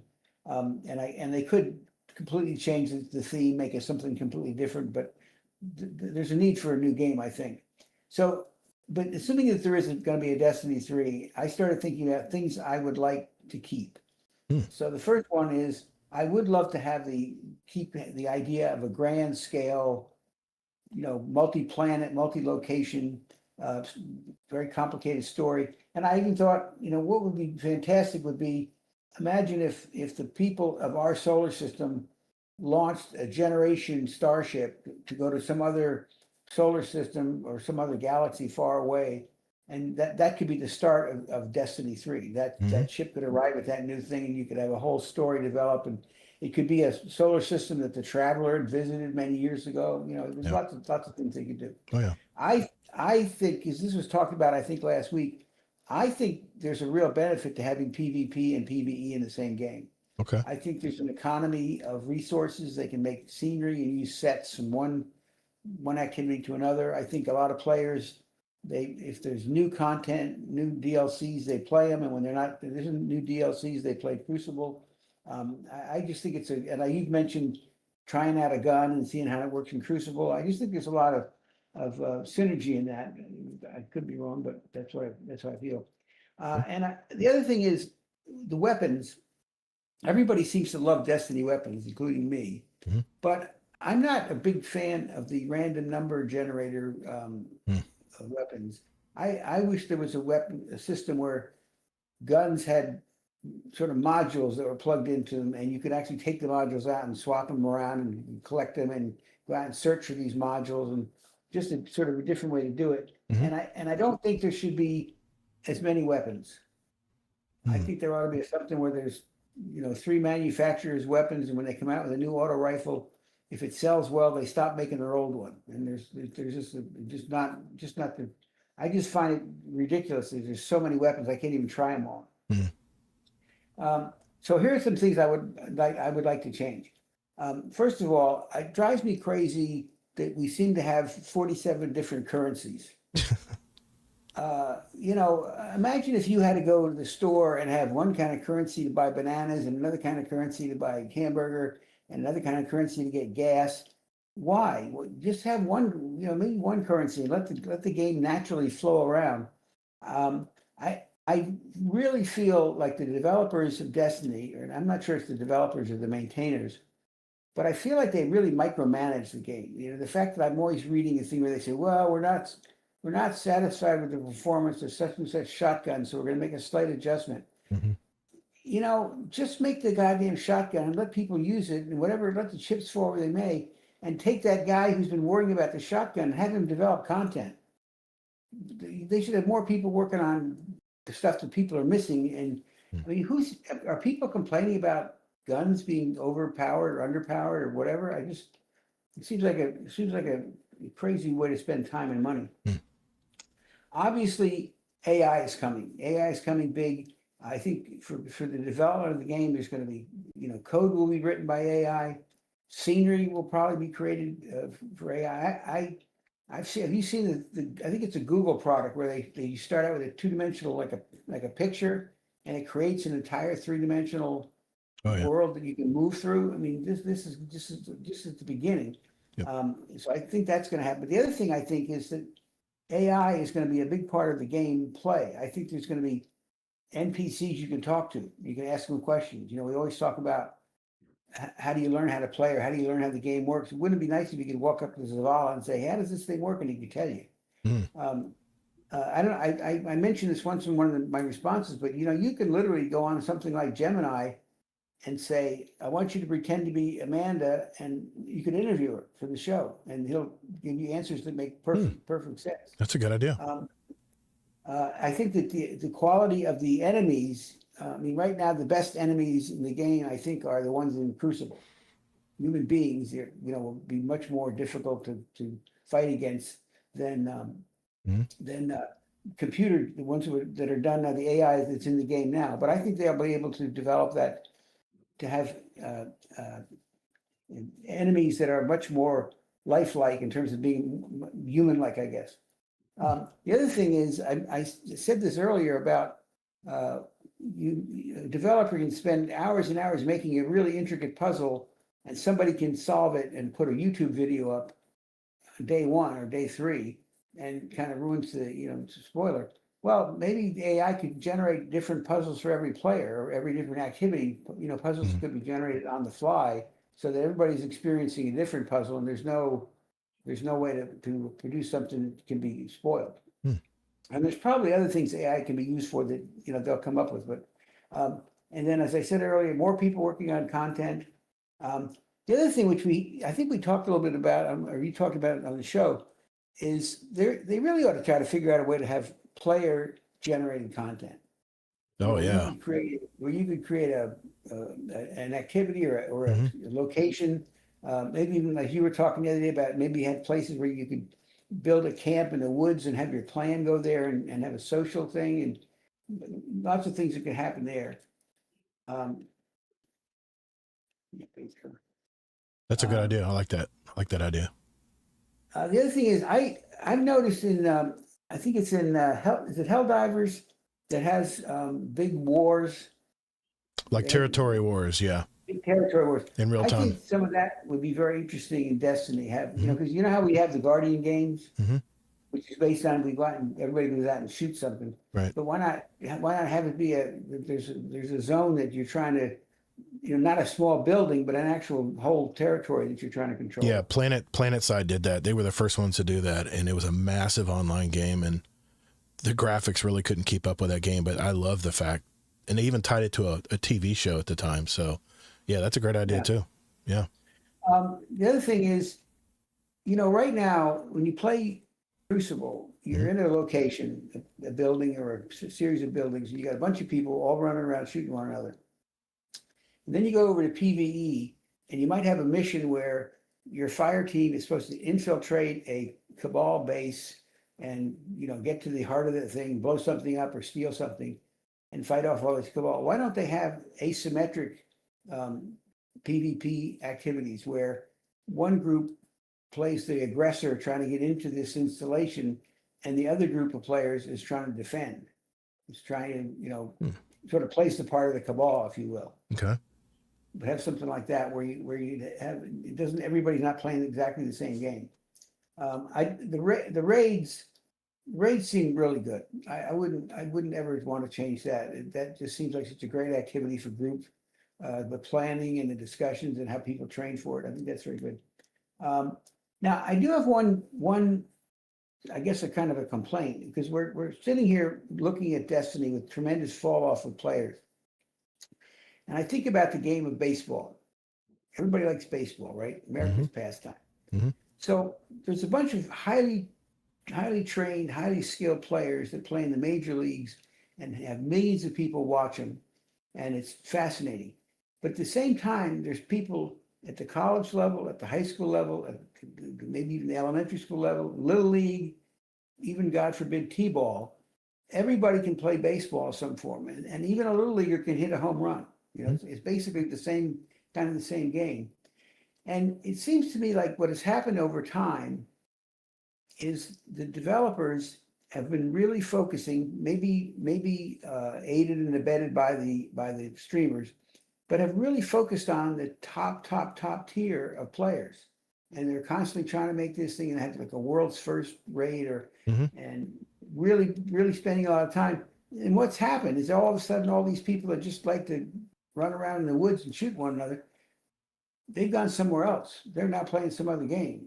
And I think they've kind of, the silent majority that's sitting down there is just saying, well, I can vote with my feet, I'll go somewhere else. So I think they should really focus more on not just the top players in the world and the routine average people. And I did mention earlier that I think they should figure out some way to stop YouTube streamers from doing spoilers. And the other thing, the final thing I mentioned, and something that's always bothered me about Destiny is, how is it we are carrying 30 weapons? Yeah, when we drop down on the planet, we have 30 weapons on our. True. So what struck me was, imagine if you had the 3 weapons you have now, and then you had a thing. Imagine like a Boston Dynamics, one of those robotic dogs. Imagine if you had one of those that had your other however many weapons on it, and it would accompany you. It would be nearby, and whenever you wanted to change a weapon, you go in and you could change it. But there'd be certain situations in the game where all of a sudden the dog maybe got shot, or maybe it can't get through a passageway that you can get through. So you could have all kinds of interesting different ways to play. Yeah, as a thing. Okay. So those are just some ideas I had. I don't know if they're interesting or not, or if they would work, but that's what I'd like to see. Yeah, I've definitely got opinions, but I'll throw it over to Amazing Taco King first, since he's one of our guests. How do you want to react to that, Taco? I mean, that's a lot to go through there. That's a hefty list you got. Yeah, it is. Well thought out. For that last point there, as far as like how we're carrying 30 weapons, I think technically the the in-universe explanation for it is you have a storage capacity on your ship and you're transmatting them through your ship to you. Yeah, we can teleport. Yeah. You use transmat to get certain things at certain points. Okay. As far as like the idea you have there where like you carry a limited options and you have to interact with something and then like you get cut off from it, that's what a lot of the Souls-like community would refer to as artificial difficulty. You're creating a sense of it's now difficult because you've been cut off from your resource that you're used to having, but now you don't. So now you have to balance that resource better. And the problem with that, when you create that artificial difficulty there, is you could be in a situation where you're skilled enough to get through the situation, but the resources you have don't match the actual content you're doing. And then you've just created an impassable barrier for yourself that you now either have to go back and restart the cycle with, and then you've not necessarily wasted your time, but you've made a divot in your progress, and now you've, instead of like going and getting that dopamine hit of like I'm making progress, I'm pushing through, I'm progressing, you've now created a situation where you kind of dug yourself back into that hole, and now you have to restart to refill that hole back up and then try and make progression again, because you're just not equipped feasibly on what the challenge is asking for at the time. Yeah, it's basically the same thing as a locked loadout. Yeah. Right. But with lock loadout, I mean, unless you've never played the specific activity before, they give you a list of like what your parameters are, what you're looking at, so you can prepare accordingly. If you're in the middle of a mission and all of a sudden you just all of a sudden have a lock loadout and you happen to be running, you know, double primaries and it's now what was the modifier where you had to match the element to the shield type, you don't have the right element. Now all of a sudden, where you were, you know, even with double primaries, you were just plinking enemies in 2-3 shots, you're now wasting 7-8 mags just to get a shield on like a basic enemy down. So it's not a bad idea. It would just have to be implemented in a way to where you would have to make an illusion to the player what they need to prepare for ahead of time, so you're not creating a situation where you're going to be punishing your players for trying to just enjoy their pastime. Kingsley? Does that make sense? Yeah, we hear you. Yeah. Thanks for all the topic or all the discussion points. A lot of these we all agree with, right? And they're things, some of them we heard before, some we haven't. I, of course, have been saying longer than most people, I want a new game. And I think the main reason why is because it's not so much that they're running out of ideas. I think it's more, again, it's related to the engine and time and money. And if they can solve the time and money issue, which is going to be the biggest wild card, then they need to make the new game, because there's so many reasons to get people to come back excited with a new game. And some of these things can be implemented better, easier. Some of the ideas probably are impossible to implement right now based on the current game. So that's why one of my biggest reasons all along for having a new game was to just start from scratch, a whole bunch of new ideas all at once, a bunch of new planets, new engine, all this stuff. Just a couple little minor things like I slightly disagree with. Really good ideas that you have, but I don't personally think they're just focusing on the top tier players. I mean, the high end activities in the game are like 5 to 10% of the game. It gets big in the news when they're having a raid race and stuff, but that still only happens like once or twice a year. I think the main reason why the middle end players have stepped away is not because there's too much top tier content, which again, it's still a small percentage, but it's just because we don't have enough content in general, new content. They need to make more content. We've been getting less and less over the years and going longer and longer times before we get content. And that's why the middle is stepping away. I mean, the middle has content all the time, but it's stuff we've seen a million times, like Guardian games again, Iron Banner again. And not like these things aren't fun, but like we need some new stuff too. And then we'll keep the middle people around. No, I agree 100%, you know, but I mean, to me, that the fact that there's a lack of content is in a sense people ignoring the people in the middle. Yeah. Some comments here in the Discord chat. Scarlet Maddie says, is it a dumb comment to say I would love to work on D3? Could you imagine? Yeah, I can imagine. I'd love to work on it too. Could totally set up a Destiny AI to interview. Would take a bit of money, but it's doable now. They made an amazing AI Gorge Washington and had someone interview it. It was very fascinating. Soggy Cardboard 55 says, I think a new game could allow them to be creative again. It almost seems like they are so constrained by what they have made that they can't be creative without blowing things up and starting again. Now, I've been wanting to use this feedback, and Kingsley can attest. I've been wanting to pull the trigger on this feedback from you, Bleahy. And I want to just repeat this feedback right back to you, and I think it's going to answer your question. You said, listening to Guardian Downcast on March 19th, I've been reflecting on that eternal tug of war between investor needs and gamer desires. While it's easy to call it greed, it's all about balance. You can't build the dream without the funds. But looking at the industry shift toward projects like Ark and Marathon, I can't help but look back at what has made Destiny special. I keep getting this reoccurring vision of standing on the hull of a ship so close to the sun that I couldn't survive in the light for more than a few seconds. That scale, that difficulty, it was pure magic. Destiny 1 and 2 weren't just games, they were a romp through space and time, filled with incredible jumping puzzles, alien vistas, and a growing list of cosmic energies. Did the original D1 team ever imagine we'd be juggling 6 different energy types? I wonder if we've reached a point where the game has simply outgrown its own framework. Maybe the team at Bungie isn't running out of ideas, but rather suffering from the sheer fatigue of trying to cram, quote, new into a limited, aging engine. It feels like the weight of Destinyverse is getting harder to carry. I keep imagining a conference room where managers and developers are trying to figure out what to do, how to do more with less. It probably sounds something like this. Boss, how do we make our lives easier while staying profitable? Dev, nix the vault. We have the data that they only use a fraction of those weapons. Let the rest collect cyber dust. Boss, done. What else? Dev, planets. Maintaining all those environments is exhausting. Let's stick to one. Boss, and the content loop? Dev, AI is hard. Let's swap it for RI, real intelligence.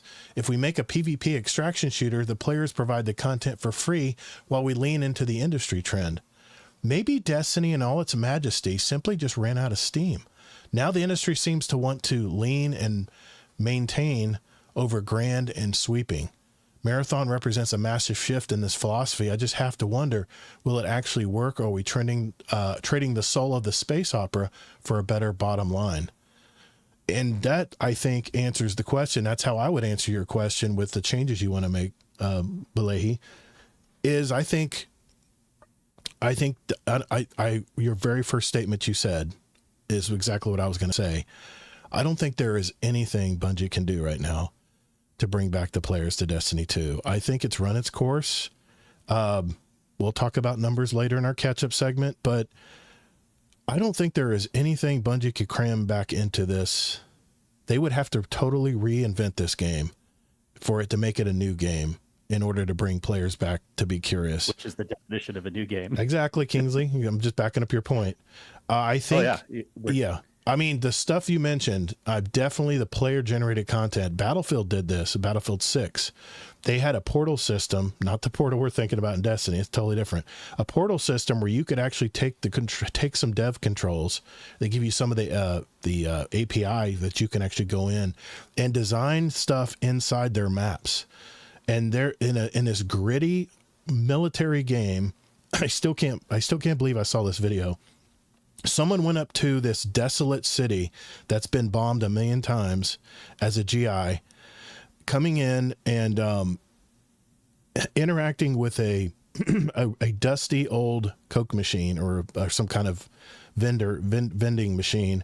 An actual Space Invaders game popped up where you could actually play Space Invaders in the middle of the damn Battlefield 6 map. That is, I still believe that is the future of content, especially in a live service game. That is the one thing that I will cling to that I think needs to be in a Destiny 3 is player generated content, because we have some fantastic creative people in the Destinyverse and then the Destiny community out there. And I think that's where they can make huge strides where they wouldn't have to create all the content. Just let some of the players do it. But the players have great ideas for their game. And if they had an interface like that, like the portal system in Battlefield 6, I think they could make some fantastic stuff, just like Roblox and other games out there that have player-generated content, whether it's for the good or for the bad. But a lot of the stuff you mentioned, the ship running, I talked about a ship remember when Frontiers was a big mystery, and I said, here's what's going to happen. And Kingsley, me and you argued about this. The worlds that we're in are going to blow up. They're going to self-destruct, and we're going to get in our ship, and we can only take a little grab bag of all our favorite weapons and take them to the next game. And that's Destiny 3. We'll go into a black hole, and we'll be in a totally different universe with that little bag of goodies that we brought from the original game. And that's it. I know the coding would be a nightmare. Trust me. I realize that, but you would end up desolated and crashing into a planet with your little grab bag, and it would be just like starting fresh. That's what I thought Frontiers was going to be. Boy, was I way overshot the mark on that one. But yeah, I mean, Kingsley and I have talked about this for years now, about ways that we think, I call it my spinfoil hat theories, where I think where Bungie could go with this game, and Sony would be very, very dumb to not create another Destiny game, because so many people have clung to this game. And think how many players have been playing this game for 11, 12 years, some since they were young and first played video games. They've got a connection with this universe, and all Bungie and Sony has to do is just create a whole new playground for us to go to, and they'll be fine. But I don't think there's anything that they can add in June that's going to really move the needle in Destiny 2. And I hate to say that, because I am a huge fan of this game. But Taco, well, June's one thing. Yeah. I agree too, but I think you're also saying even past June, like next DLC and stuff, right? We can't move the needle much. If there is another DLC. I think they might have this update in June just to appease. I don't know if there'll be another. I'm kind of wondering now if there's going to be another. There's going to be another year. Okay. I give that about it. I remember saying, yes, right. I give it about a 50-50 chance, maybe like 60% there'll be another year of Destiny. It's going to be Sony. And you think there won't be? I think Sony is like I said, they're looking up in the top of the production room, looking down on the warehouse, and they're looking and seeing how Bungie's reacting to these dropping player counts. And I think they're just sitting there idly by and trying to make a decision based on what they're seeing. If anything can be done to Destiny 2 to bring it back. I think the Bungie's big mistake was not doing anything and delaying this update in this game, because with live service, it's out of sight, out of mind. You want to keep people plugged in. You got to have them coming back for something in a live service game. If you don't have people more often, you got to have people logging in to check out the latest thing. And if you don't want a live service and you want to make what I talked about, an MMORPG game in Destiny 3, where maybe it's not live service anymore. And as far as I know the Destiny magic is grabbing a gun on Mars and saying, okay, let's go see how this kills Guardians in the Crucible. That is the magic of Destiny and Destiny 2, but I don't think it's going to be the magic of Destiny 3. I think they need to separate the games. I think if they came out with a Crucible only game, think about it. People crave that Destiny feel when it comes to PvP games, so much so that people are playing an extraction shooter that's ultra competitive just to have that gameplay against other Guardians or runners or whatever you want to call it out there. Think about if they made an actual arena game that we love to play in Destiny and Destiny 2 and have it a standalone game with fixed weapons. It'd make the game much simpler to develop versus having everybody having a vault of 700 weapons and armor that they have to catalog and keep track of. So I've said my piece. Anything else you guys want to mention? Did you get to talk, Taco? Yeah, I talked at the beginning. Okay. I'm making sure everybody got their say in. I knew this would be kind of a hot topic, Bleahy, because believe me, like great minds think alike. I'm always, my wheels are always spinning when it comes to what Destiny could be. But I think my play style has changed so much lately. Arc Raiders does so many things well. They have one currency, it's coins.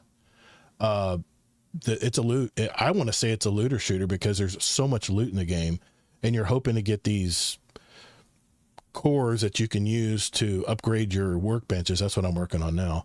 But you have these arc enemies are so smart, and there's certain ways that you can kill them There's certain, you just don't shoot them and they blow up like with enemies in Destiny. There's certain ways you have to take apart these Ark enemies, and it's amazing. It is fascinating how you have to use certain guns. Now, let's say Ark has, I want to say 12 weapons, maybe 14 weapons, and that's it. And I haven't even unlocked the top 6 weapons yet because I haven't played it enough. That's what we need in a Destiny 3. We got to bring that feeling back. So, any last words, Mr. Bleahy? Well, I have a different take on that delay, the 6-month delay, the next Destiny, and I'm optimistic. And my little fantasy world, I can imagine the people at Destiny and Bungie, when all the reaction came out and the player counts dropped. I think somebody there said, if we release the next DLC that we have planned, what we have planned for it, we're going to kill the game. And then somebody said, well, how much time do you have to add some new content and do some fixed things and maybe fix? Yeah. And somebody said, give us 6 months, and by God, we're gonna blow their socks off. I hope you're right. I hope I'm wrong. I'd love to eat my words. I would love to eat my words. Trust me. We've already had other delays in the past where it hasn't been an amazing thing.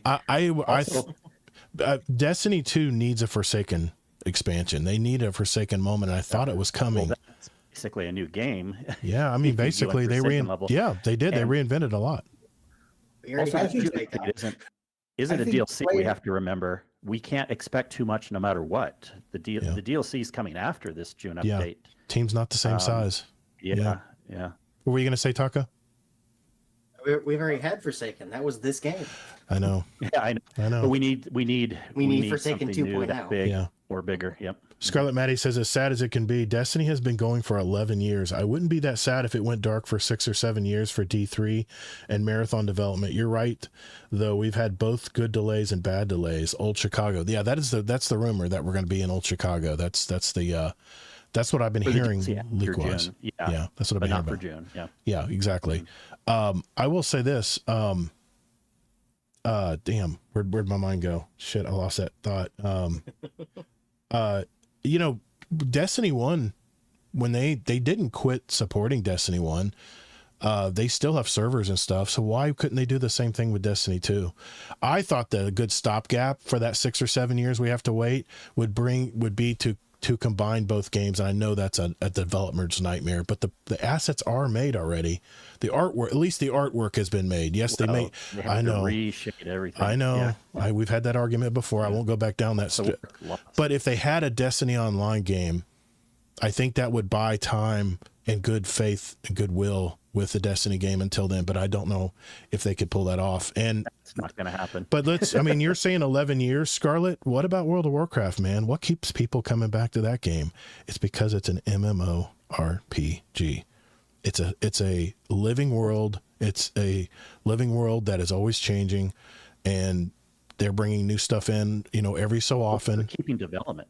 Yeah, they're doing a better job than Destiny is. That's the main thing. And they've been around for, God, I don't know what, 17 years? 25 years, I think. Are you serious? Warcraft. 25 years? That's the whole Warcraft franchise, I think, is like 25, 30 years. Warcraft came out in 2004. World of Warcraft came out in 2004. And Warframe, 13 years, and they're keeping it good. They're still liking Warframe. If you look at their player counts, it's boring. It's a straight line. Nobody's leaving that game. They have the same player count as they did on year 2.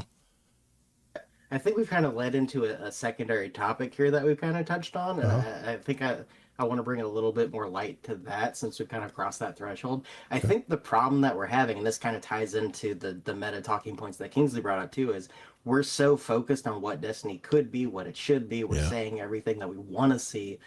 I think we need to temper our expectations and come into the account of Destiny was made for a different time period. Like, it was made before live action service games were really a thing. It was the first. They didn't make Destiny 1 as a live action game. It was here's the main story, here's an expansion, here's the expansion, here's the expansion. Yep. We didn't have seasons. We molded Destiny 2 into a seasonal format. It wasn't originally made for a seasonal format. Season 1 was Curse of Osiris, which the original taglines for Curse of Osiris, and Bungie's lost my faith multiple times throughout the cycle of their career. Like when they announced that they were splitting from Microsoft and the last thing they gave us was Halo Reach, I was disappointed because it felt like they stripped away the identity of Halo and made it more like, here's Call of Duty with some Halo bits. Yeah, they were wanting to move on. That's my personal opinion. They were wanting to move on, man. They had their vision for Bungie. 100%. They did that because they had to stand up to their deal with Microsoft. The second time I lost my faith in Destiny was when, after Taken King came out,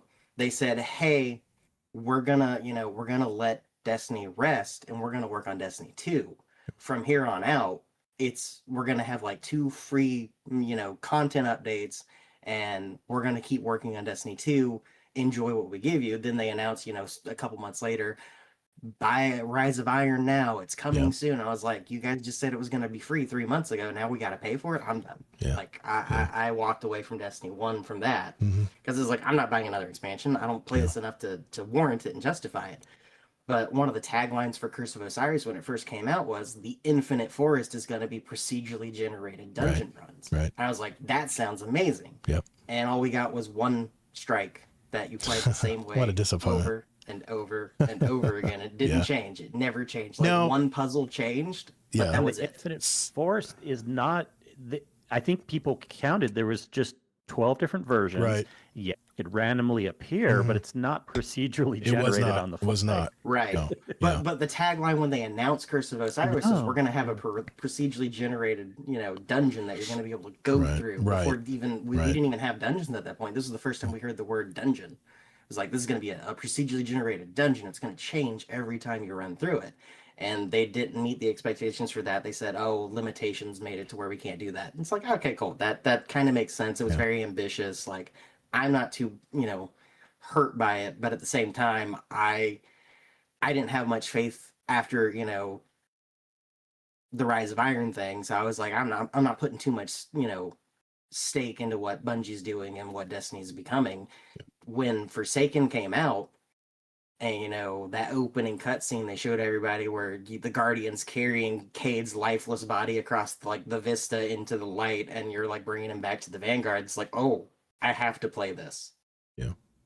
And then we went on that, and then Forsaken got released in 2 parts. Like, I think people forget that too. Like, we didn't fully get Forsaken when it first came out. We had to wait 2.5 months before we got the rest of Forsaken. Where we could go in. I thought it was right. Yeah, I can't remember. Huh. We had to wait. I know, we had to wait at least 2.5 weeks before the raid came out. Right. And then we couldn't access the Dreaming City, which is still in the game, until after the raid was completed. And then after the raid was completed, you only got parts of the Dreaming City available to you, and they released the rest of the Dreaming City as time. The weekly changes. That's right. Yeah. You had to go through the phases. Yeah. Yeah, I remember that. Yeah, the different weeks would bring something new. I remember that too. Yeah, JD Kent had a input here. He said, "Do you think players would come back if you could replay the story with a different Guardian? I mean, isn't it lore that Hive became to be Guardian? Like Borderlands, you could just play with a new character." And he said, "I thought we were going to fly away in the Dreadnought." Yeah, me too, man. I thought we were going to take control of the Dreadnought, especially when I saw that Dreadnought pilot gear that came out in I can't remember which season it was, but here's what I want to belay this point. I want to make sure that I mention this. What people forget is, in the early days of Destiny 2, back when we had Mars and all these, we would have, before the seasonal changes came in, we had these DLCs that would drop, and people would burn through this content in 2 weeks, and then people would go, "There's nothing to play. There's nothing to play. What am I supposed to do?" That is why the world should have been persistent. They should have had more of an RPG, MMORPG type of game back then. If they had that in place back then, they wouldn't need to go to a seasonal way of bringing things in. And I would always complain that I wish they had a seasonal track where everything you played, you got feasible rewards for. And that's the one thing I'm glad they listened or did that I wanted, is the fact that I love to just chisel away at that seasonal pass, and I know the rewards I'm going to be getting. I have intention to play the game, but my seasonal track's been over for weeks and months, and there's no motivation for me to come back and play the game right now. But if they had those persistent worlds in place, and maybe they'll bring this into Destiny 3, I hope they do, because this will bring more permanence to the game, where it's more of a digital life that you're living on these planets, instead of it's the season of the Drifter, here's the guns, and then it's over, the clock ticks and it's over at this time, so hurry, FOMO. That just, I don't think that has any weight anymore like it used to. But anyway, I can go down a rabbit hole if you guys want me to. I will. To do that well, like Diablo. I kind of feel like this thing that JD Kent said mixed with like a halfway point. I really like if a Destiny 3 could have reasons for playing like enemy characters, and like maybe 1 month or one season, there's a reason to play a certain different character, whether that means a guardian or an enemy or whatever. And it could be really interesting because there's a reason. It gives you a reason. I know I don't, even though I like the Diablo resets, I don't think they should go that hardcore, but somewhere in between where there's a reason you're not playing, you have a very big carrot on the stick to switch to some other character, some other enemy type. And it's a fluid world where you're trying different things out. I had so many accounts that I made in Destiny 1 and Destiny 2 because I ran out of things to do. And the only thing that would keep me involved in playing the game was to redo the progression again through another character. You only had 3 different characters to play, but you could always play a new account. You do like resets. I like resets. I like resets if the seasonal stuff, I can still try to earn the past seasonal stuff. And from what I hear, Marathon is doing that, which is a big win for me. But the fact that everything wipes in 3 months, it just doesn't fit how I try to play the game. So Arc Raiders does, and Marathon doesn't. So, and I'm not crazy about third person shooters, man. Over the shoulder shooters, I like the first person perspective, but it's involving me enough in all these worlds. And I took a lot of video clips of a lot of these worlds I've been traversing. It's very much Destiny-like, man. The skylines are just beautiful.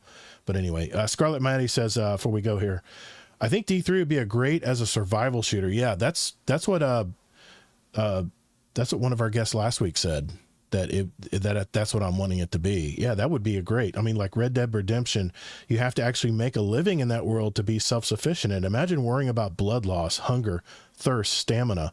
Exactly. That's part of an MMO or an RPG type game. You have things you have to balance. And even if people go to video games so they don't have to think about stuff like that. But if they lived a digital life in this world and could do it differently, your imagination could go wild there. So, but that's the way I like to play. I like to collect. I like to make sure I have everything in it. And Deadpool Merc says, I would love to play as a Hive Guardian. Yeah, we thought that we're going to do that. We thought they were going to bring Fallen and different types of characters that could become Guardians, but it never happened. So I tell you, we could talk all night about Destiny, but Mr.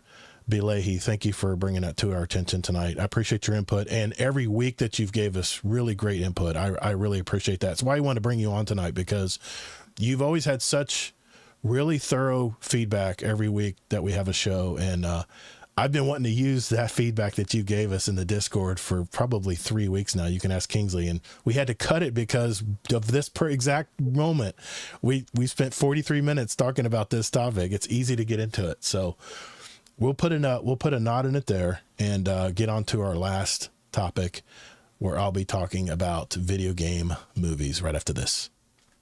Yeah, that was a great topic. I can get into Destiny talk, man. I love the Destiny talk. I'm trying to make sure everybody gets their opinion in tonight. So, because I know there's a lot to say, but this is why you need to join us in Diablo. The problem is there's only one problem with that. Taco is, oh my gosh, there's one problem. The problem is it takes my couple hours a night that I have to play Arc Raiders to get my workbenches leveled up. That's what I'm trying to do right now. You said you're going to be playing other games. I am. So now are you just going to play Arc and someone Raiders already called me out that games? someone said it wasn't your game of the week Crimson Desert. I said, yeah, I'll play it before the month ends. I promise. I'll play it. I feel like I'm asked to cross. I feel like I'm asked to cross now.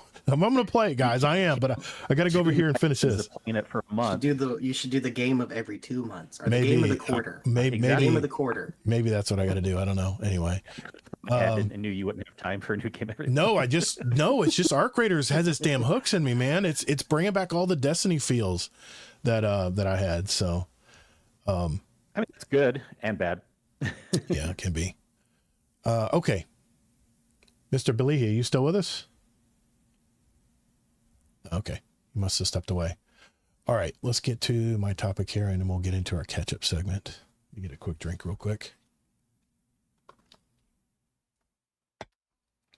Okay, here we go. All right, for the final topic of the night, I wanted to bring up something that I've been reading up on, and that is the question, why are video game movies so damn bad? I remember the first Mortal Kombat movie that came out. I thought it was actually pretty good. Especially when it highlighted a lot of my favorite characters in the game. I mean, for me, it was all the way back to the arcade games that I played and put tons of quarters in only to get face smashed and my guts pulled out of my body. But there have been really, really some bad video game movies in the past that we probably don't even want to remember, like Super Mario Brothers in '93, because Bob Hoskins played one of the Mario Brothers. It was so bad. Street Fighter, 1994, Blood Rain in 2005. Every Silent Hill movie, I don't think is good at all. Assassin's Creed tried to do a movie in 2016, and who can forget the recent failure of Borderlands, the movie? So much star power wasted on a movie that had so much potential with all its strong character arcs and lore from that game, just wasted. Well, from what I'm discovering, the first hurdle if you want to create a video game movie is getting past the gatekeepers. But by that I mean WGA, the Writers Guild of America. From what I understand, the union rules ban video game writers from the writers' room. They don't consider video game writers to be, quote, eligible work for membership. Hollywood loves the stories in video games, but they don't think our writers are good enough for TV. And without those TV and film credits, they're not eligible for membership. So there's the dilemma when it comes to including writers. Now, what better people to write a video game movie than the writers who created these worlds? That is a major setback if you're wanting to have your own IP and you want to make it into a movie. Even the biggest creators can get burned. Remember George Lucas sold Star Wars? He was immediately sidelined despite being promised some creative involvement.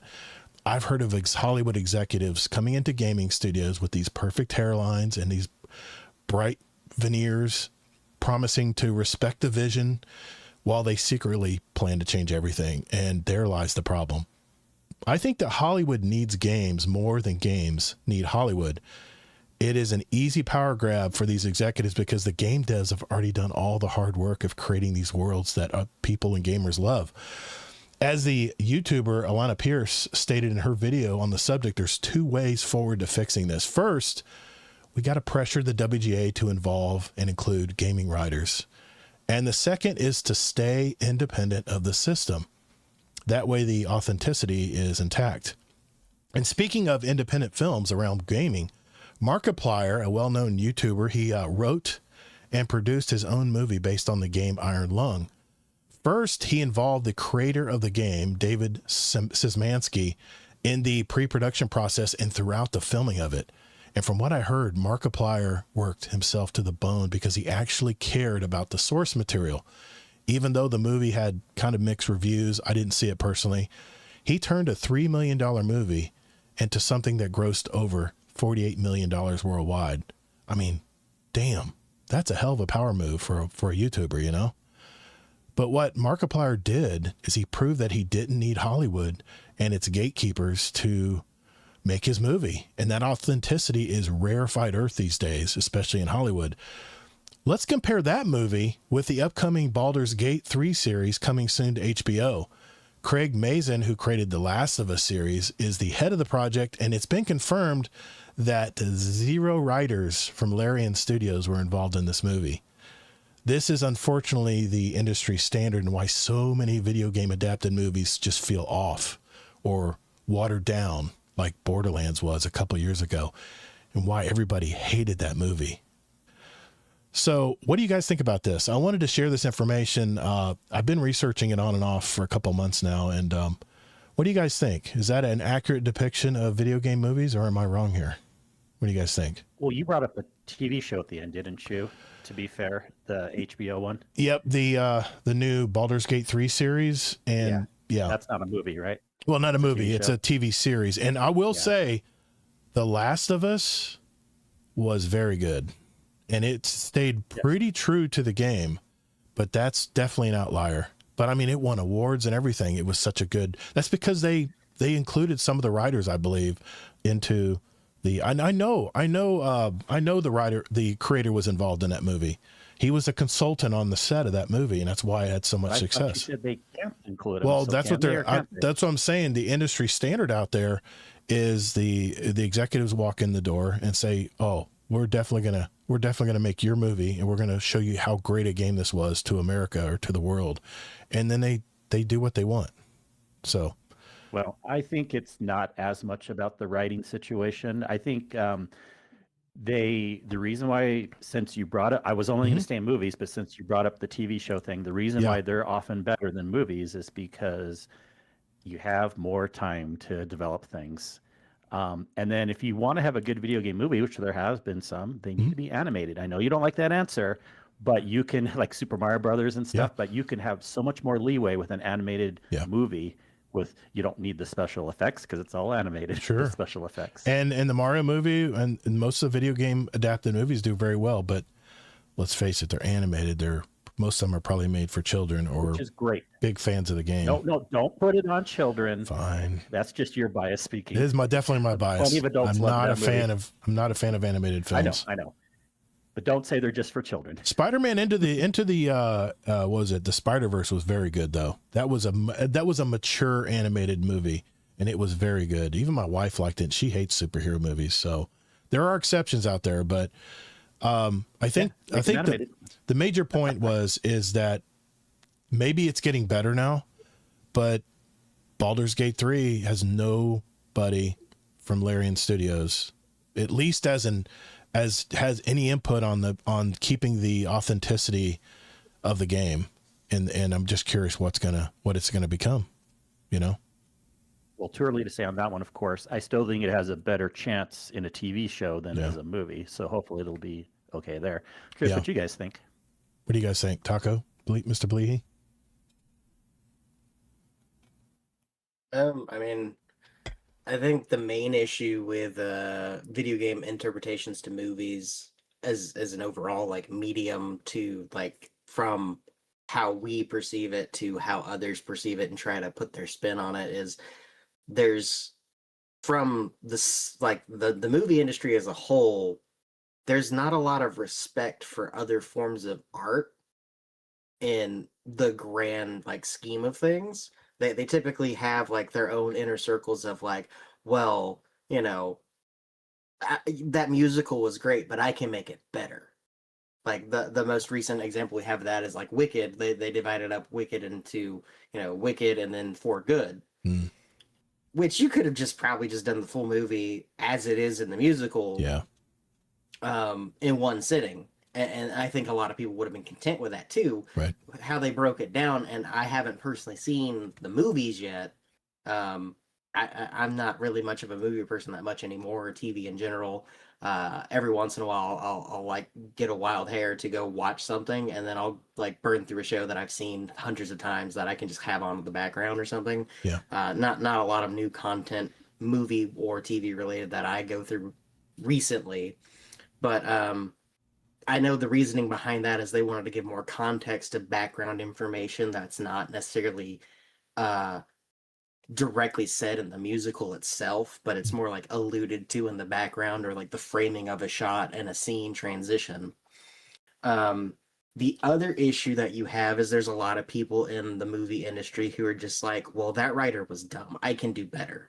and they want to make their own twist to it. Yeah. Like, how many mummy interpretations have we had in the last 5 years? Did you see the now new one coming out? Newest one. It's nothing like The Mummy. It's like a horror flick.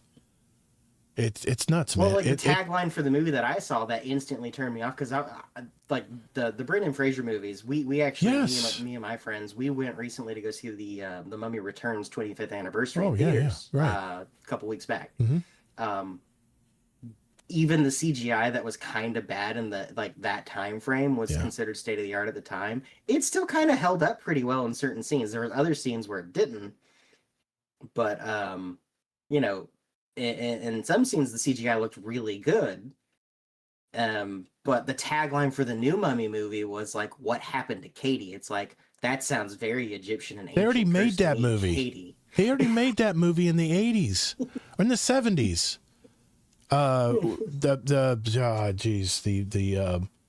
The movie where the girl was obsessed, not obsessed, was possessed. What was it? Geez, why am I? I can't remember that movie. It's a classic.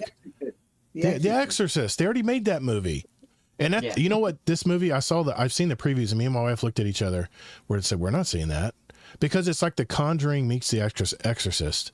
That's what it kind of reminded me of watching the previews of that, the trailers. Yeah. So anyway, it just, but the other thing is like that lack of respect for like other writers. And I don't know if it's just like a Hollywood thing where they just have their own air, and they're just like, this bubble is, where true creativity comes from. Right. Everything else is a farce. Right. I think that also kind of like reflects in other parts of where they're just like, well, the studio wants to make this, they're paying me, so I'm going to do what the studio wants versus what, right. the guaranteed fan base would want. Like the upcoming Elden Ring movie, I'm skeptical it's going to work, because the whole fun of FromSoft games to me is like the vague overtones of something big just happened, and they feed you that like little bits of here and there and item descriptions and stuff. They don't tell you the story outright. You kind of just have to go you're just given an objective. You're just told, hey, see that thing over there? Mm-hmm. You need to become that thing and take that thing as well. And then they have a twist at some point in the story as well. Like, you don't expect it coming, but it adds more to the layer of, like the storytelling. Right. Like, it adds more layers and depth to it, to where it's like, well, you have to become the Lord. Well, then you get halfway through the game and it's like, oh, this boss that you just beat up, he was holding back a meteor that blew up half the map and just opened up a whole new map zone. Yeah. So go figure out what that's all about too. While you're talking, I'm playing the actual trailer for the latest Street Fighter movie that's coming. And I don't know about you, but would you think this was a Street Fighter movie from watching this preview? It does look nothing like a Street Fighter game that we ever played. Oh, that opening scene where someone just threw a trash can at someone, that's very Street Fighter background. They probably have to put something in there, but this is just a glorified action flick that has some, I don't know, man. It just, when I watched this preview today, I was like, okay, these two guys have history. Yes, we understand that. But if you didn't play the original Street Fighter game, you would have never known what's going on here. It's supposed to be Ryu and Ken. Yeah, it is. Anyway. But I mean, they have their comedic parts in here. They have their fancy, and here's your Matrix shot with your boss, your run of the mill boss, bad guy, and it'll be in October. So I'm just curious to see what it's going to be like. I mean, the only representation is the actual characters do look like some of the players that we played with. And the costume designing looks pretty good. It looks very good, but remember, we played those 8-bit games back then. There wasn't a whole lot of detail like this in those games. And they got better as they made better Street Fighter games, but I don't know. I don't know, man. I think this is just going to be your typical action flick with no story. Or if it is a story, it's going to be like a shell of a story that's been in every movie ever since, ever from the beginning. And this game, just stuff like this just turns me off, man. I don't know. Anyway, I'll put it back. I was just sharing it with everybody while we were talking. Mr. Bleahy, do you have any comments on this? I'm sure you've seen a lot of bad video game movies in the past. Well, throughout most of my life, songs are 3 minutes long, movies are 2 hours long. TV shows are either half an hour. Right. And without anybody ever saying why, there was sort of this assumption that that was just the right artistic length. A story should take 2 hours to tell, or a song should take 3 minutes. Yeah. And it had nothing to do with that. It had nothing to do with artistic. It was the people that showed the movies or play the records, whatever. It was all based on constraints put on by commercial interests. Nobody expected that Netflix or streaming services would release an entire series and people would literally sit down and watch the whole damn thing in 2 days. So that tells me that there's a shift. And I think there's a shift coming that may be given more freedom to create something over like an episodic thing where it can be like a Baldur's Gate, where it can be 20 episodes or whatever. It will allow them the freedom to do things in a better fashion. But I will say this also. I would much rather be in the movie than watch the movie. Yeah, play the game. And the fact that video games are now between 184 and 224 billion dollars a year. Yeah. Movies are 33 billion dollars a year. And you watch them once. TV is like 142 to 169. Mm-hmm. The video games have won. I mean, they've passed all this other stuff. Yeah. And I think that's because people would rather participate than watch. That's just my. It could also be the desperation of Hollywood executives to create original material. Because I mean, the only thing that Hollywood banks on now are what? It's like sequels, because they have to have that. They have to have that appeal. Anyway, but maybe that has something to do with it as well. But it just. I don't know. It seems like I would say 85%, and I'm including the Mortal Kombat movies here, because I think a lot of the Mortal Kombat movies are good, even though they have very little story. I love the graphics and the characters, the character arcs, even though you're not really hearing anything about these characters. It's just all fight scenes. I think about 85% of movies based on video games are really terrible. And I don't know if it's executives, Hollywood just cashing in on the name recognition, and Borderlands found that out, that it didn't work. It actually backfired. I don't know. Kingsley, do you speak your piece? Well, yeah. The only last thing I'd add is I know you want to make this just about video games, but I think it's not just that. It's the movie industry in general. Yeah, I agree. Take out the word video game and you put in anything. So really has nothing that much to do with video games, in my opinion. Okay, fair enough. I think a good example of that I can pull from my personal experiences, and maybe some other people can if they read the series, The Inheritance Saga by Christopher Bleahy. Eragon, the first one, one of the worst adaptations of a book to movie in the history of the world. Wow. I didn't see that one. Now, if you've never read the book, apparently it's a good movie. But if you've read the book, it's one of the worst movies of all time. Really? Oh, wow. Just has nothing to do with it. Now, I will say this. I think the streaming / TV series, I think, have gotten better because of what Mr. Bleahy said. You can break a movie is 2 hours long, and you have to include everything in that 2 hour bite. Whereas, let's face it, if you're doing 10 1 hour episodes of, let's just say, Fallout, because Fallout is another example of a video game movie that was done somewhat pretty good. And I think a lot of people are just buying into the dystopian world that they've created. They've included some of the lore in the movie as well. I've watched it all.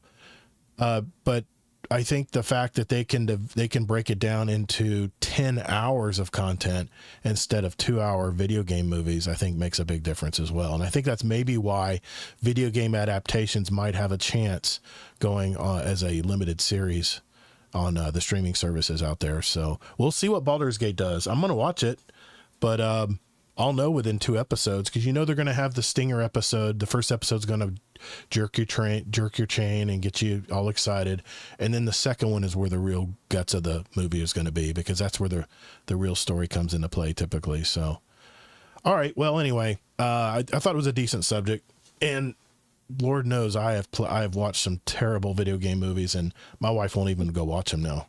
So I don't know how I got her to go see Borderlands, but it was so bad. It was so bad. So, okay. Anyway, I wanted to read this. So I'm a rare enjoyer of the Witcher series. I'm so happy they're bringing back Henry Cavill. I did not know that, as Geralt. That is fantastic, man. I'm loving to hear that, because I don't think the remake was any good. It wasn't as good. It just didn't have the weight of Henry Cavill. So, all right, we'll move on. I digress. We'll move on. Let's get into our catch-up series and BS about all kinds of different things. Be right back. All right, they're not all winners. That's why I said all our topics aren't always winners, but I thought it was. I thought it was a decent topic. Good. I thought it was a decent topic. It was good. Yeah. Okay. What's the word? Yeah. I mean, we didn't discuss it as long as the other topic. Exactly. He's feeling envious. Well, I know. I'm envious. I'm envious of Bleahy, because I definitely can get into Destiny talk. But anyway, don't worry about the length. In fact, we're finally perfectly. I know. I noticed. I'm watching. Where we should start catching up. Yes, top of the hour. Exactly. Exactly. So, all right, let's do that. Here we go. 3, 2. All right, it's that time of our show where we catch up and just kind of chill out and hang out with our guest co-host tonight, and kind of go around the table tonight and just share what we've been doing in life, what we've been watching, what we've been gaming. And Taco, let's start with you, man. What have you been doing, man? What have you been playing lately? What have you been doing in your life? I know you mentioned you're busy as hell at work, but what else is going on in your life, man? Catch us up. Yeah, busy at work, got one coworker going on paternity leave, like I said earlier. Mm-hmm. Playing games recently. I've been doing a lot of game hopping. You play a lot of games. Sat down with anything that's like kept my attention for more than I don't know how you do it. I can't keep up. You're playing a different game every night. Span. I guess that's it. No, I mean, most of the games that I play are like, and to touch back on what I was trying to say earlier too, is they're the actual like true definition of a live service game, where it's like you can play it in small increments, and then when you come back to it, it's something different, or they've changed the sandbox enough to where it feels newer than you left it at. And then a few of the games that I play through, it's like one particular game, it's one of my gacha games where it's like I put in money into the developer because I like the IP that they work with. As you should. It's the Naruto Boruto Shinobi Striker game. Okay. I'll buy the unlock scrolls every once in a while, because they've recently started doing a new trend where they'll release like higher power creep weapons, and it's basically gambling. And I shouldn't probably be giving them as much money as I do, but I want the new fun shiny weapon. Everything in moderation. That's the key. Right. Yeah. No, I'll buy like a few scrolls every once in a while, and I'll have those last me like through multiple rotations and multiple like moments. I got you. And get the new shiny every once in a while, but I'll play that very seldomly, because it's a very harsh balance as far as like sandbox balancing goes, because it's like you're either on a team that's stacked and you have a good night, or you're just getting completely obliterated by someone else who's stacked up. Other things I've been playing has been like Warframe. Kingsley recently just got into that. He'll probably talk about that more. The other game that I played is also from the same creators of Warframe, is Soulframe. They're currently like, I don't know if it's still considered closed alpha, because I think they give out codes now with every stream that they do. And I bought the Founders package, so I have extra codes to give out if anyone wants to give it a try at some point. Soulframe is made by the people that made Warframe? It's their new game. Oh my god. They have a full secondary team. Send me a code, please. I want to try it. Sure. Yeah, I have a code too, Todd. Yeah. Okay, I want to try it. Yeah. I want to try it out. I got 9 kings. I got to get rid of them. Shut up. I know Rodimus said that he was Rodimus said he was trying it too, and he liked it. So yeah, I want to try new stuff. Yeah, the GPS guys played it some too. Yeah, I want to definitely try it. Okay. Yeah, it's more grounded than Warframe. You might enjoy it a little bit more, because it's not as jerky. It actually does take inspiration from like the old Legend of Zelda style of hack and slash and Dark Souls combat. Oh, hack and slash! You had me at hack and slash. Okay, it's the old Dynasty Warriors. Not that type of hack and slash. Not Dynasty Warriors. It's a little bit more like newer Dynasty Warriors, as far as like counters. Okay. Yeah. Judging, how you engage enemies better. It's going to be like Expedition 33. More Dark Souls, not Expedition 33. More akin to Dark Souls and like Legend of Zelda style combat. Gotcha. Where it's like you can mash the attack button the whole time, and that might give you progress. No, it's all about timing. Timing or just planning out your engagement versus just going in there and smashing the attack button and doing the really cool ultimate finisher in Dynasty Warriors. Yeah. Okay. I definitely want to try it. Outside of gaming, I'm going on a solo trip to Vegas at the end of the month for MagicCon. So that'll be fun. That's what I'm preparing for. Hell yeah, man. Sorry, for what? MagicCon. Oh, nice. I love Vegas. If you need any tips, DM me because I've been there many times. He doesn't live far. He doesn't live far away. He can probably meet you there. Kingsley, come meet me for a beer. I won't drink, but I'll buy you one. There you go. He'll drink it. Awesome, man. MagicCon, that's awesome. All right. I never get into that game, but card games are really cool, man. A lot of people like them. I've got a ton of cards. I'll meet you one day and I'll teach you how to play. My son got me into a card game. It's not as popular, called Dimension, or I can't remember the name of it, but it's very much like that game.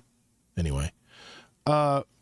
Bleahy, what's been going on in your life, sir? Catch us up. This last weekend, there was a little mini board game convention in Savannah, Georgia. I'm a big board game fan. Awesome. So I went to that Saturday and Sunday, and actually normally on Thursday nights I go to a board game night over in Beaufort, South Carolina. So that's when and on the way over and on the way back is when I listened to the previous week's GDC podcast. You mean GDR? It's all right. And sorry, BJ. Sorry. It's all right. And I've been I actually started learning. Have you ever heard of a game called Mahjong? I've heard of it. I've never played it. It's a Chinese game, correct? Yeah. There's a solitaire that they call Mahjong, which is not really Mahjong. It just uses the tiles. Okay. But it's this 1,500-year-old game in China that around the turn of the century, like the 1900s, some Americans saw it and said, I bet Americans would like to play this. And he brought it over and companies like Parker Brothers started making it. And it was a big popular game, and it's still played by, I guess I would say mostly old ladies, but it's kind of like a rummy game. I've seen it in movies where older maybe Chinese ladies play it. Yeah, exactly. Like Chinatown, Crazy Rich Asians. I saw it in that too. But it was like they were referring to like Chinatown in a major city or something. Yeah. But it's kind of interesting. It's kind of fun to play with the tiles. They're more fun than cards. So I've been learning that, and I've been playing some music. I play with a bunch of guys that play guitars. I play a drum, a little cajon. Okay. Doing that. Didn't know that about you. Oh yeah, there's no end to my hobbies. Man, you're a well-rounded guy. You got a musical influence too. That's awesome. Yeah, just having a lot of fun, and believe it or not, I've been playing Destiny. Good for you. I do have too. And I have to thank Kingsley. Kingsley, on one of the shows, recommended that the best place to get progression is play the fire team activity on the portal. That's right. And it's really, if you get with the right teammates, it goes very well. So I've been enjoying that. Okay. And I bought Marathon, and I played a little bit. Mm-hmm. Not Marathon, Arc Raiders, yeah. So Kingsley and some executive at Bungie both said I shouldn't buy Marathon, so I didn't. But at least said that if you're not into a hardcore game. If you're not into if you're not into PvP, do not buy Marathon. PvP, yeah, exactly. Yeah. But so far Kingsley's advice has been very good. He also recommended Division 2, and that really is an amazing game. I played that a little bit. Oh, how far? So you played that a bit? I didn't know. Yeah, I got when you talked about it in the show one night, and they had a big promotion. They were selling on it for like $3 because they were about to bring out the new location. Mm-hmm. So I bought that, and like I said, at the time I got it, I was still playing a lot of Destiny, so I still get distracted by Destiny. But it's very well done. I agree with your assessment. It's really nice. It's a great game. Yeah. Todd will like it. I promise. If you hop into it, I will. I promise you, I'm going to play it. gotta upgrade my workbenches first in our creators. The other game I want to mention is a game called Enshrouded. Okay. Which is this? It's kind of like it's a crafting and I've seen exploration and combat. And the thing that's really astonishing about it is they have this ridiculously large world, and it's not procedurally generated. It was done by artists, and it just goes on forever. And every place you go, there's some new buildings or new things. It doesn't have any of that sort of cookie cutter feel to it at all. And it's very, very well done. I will say that I've been playing that with my brother, but he has been off cruising around on the ocean, so I haven't been playing for a while. But you got to give that a try. Enshrouded. Yeah. Okay. Very nice. You were definitely not the usual boomer that I know. My parents wouldn't even know what a controller is. If I gave them one, they would go, what am I supposed to do? I love seeing older gamers. I really do, because you guys are the OGs. I mean, I thought I'm the OG, but no, you guys are the OGs, and it's more and more people over the age of 60 are playing video games, and I think it's great. I think it actually helps with mental, what is it? Like, people play those mental brain games and stuff. I think video games do the same thing. I really do. Oh yeah. I'll play these brain games. I'm like, this is boring. This isn't easy. This is too easy. And then I'll go play a shooter game where my reflexes and my eye-hand coordination has to be perfect. And the fact that I play a lot of shooters, I think I think that's one of the reasons I played baseball and stuff, where eye-hand coordination was always big with me. And that's kept my eye-hand coordination, is the fact that I can wait for a dot to line up over a player's head and perfectly know when to shoot. Those are skills that's hard to acquire, especially as you get older. So kudos to you, sir. I love seeing it. Thank you. Kingsley Mack, what have you been doing this week, man? Yeah, just enjoying a lot of games as usual. Hopped in some Division with Zombie. Always a pleasure. I know HD Tech likes to play the game too. A lot of people do. But probably the biggest thing I've been doing the last week or so is Warframe. I talked about it more so on last week's episode when I first announced I started playing that game. But boy, it has the hooks in me, and there's a lot of content there, and the way so far of the grinding, replayable things that I'm seeing how they work seem to be a little more interesting to me than maybe like how some other games, Destiny does it. But we'll see. I'm sure I could potentially get bored of Warframe also, but it doesn't matter because there's tons in it right now. I have tried the Soulframe. I like Warframe so far better than Soulframe. Just I like the faster feel of it, but Soulframe's an amazing game too. I have codes also, so people hit me up between Taco King, who has a bunch, and I have a couple that, we can get people some codes. But also anyone who wants to try Warframe, I think there's a lot of people in the community that have already been playing it and would love to hop back in, help people out, or just people have always heard about it forever, like me. I think it doesn't mean just because you play Destiny, you're guaranteed to like it, but there is a pretty big overlap. I think a pretty good chance you'll like Warframe if you like Destiny. Yeah, it's sci-fi, fantasy worlds. Yep. Yeah, and it's not just so much that, but also the looter shooter aspect. Yes, everything like that. Definitely has loot, and it is free. And the only slightly annoying thing, it does it better than most free-to-play games, is when you're occasionally crafting stuff, blueprinting stuff, you have to wait. You could buy skip if you want, whatever. But I might put money in it sometime too, Taco King. But I haven't yet. I'm just kind of waiting. Hey, you don't have to put money into it. Just I can bankroll you for a little bit. I got so much platinum from all the Prime frames I bought over the years. That's awesome. Yep. And that's right. You can trade things. Can you trade in Warframe? Not everything, but okay. That's awesome. Most things. I love that. Yeah. I love that aspect. Yep. But so I've been having a lot of fun with that, and I'm really excited. Week and a half, you know what I'm talking about also. Yeah. Oh yeah. Be hopping. We still gotta link up and play together at some point. Yeah, let's do that. I might want to do the campaign solo first, but like I'm totally down. What game is this? What game? But Diablo 4's big DLC is coming out on the 28th. Lord of Hatred. Mephisto finally gets the spotlight he's deserved for 20 years now. It's way too many games to play. If you watched less movies, you would have more. I think I would. I know. I really like playing overhead shooters. I really do. I think I would like it. That's my problem, though. I'm afraid I would like it too much. The thing about Diablo is it feels so clean and easy, even though it really isn't. It has a very complicated, not complicated, but a very deep end game you can get into. But it doesn't feel complicated. Just kind of, it feels so easy and clean compared to a lot of other games, if that makes sense. Okay.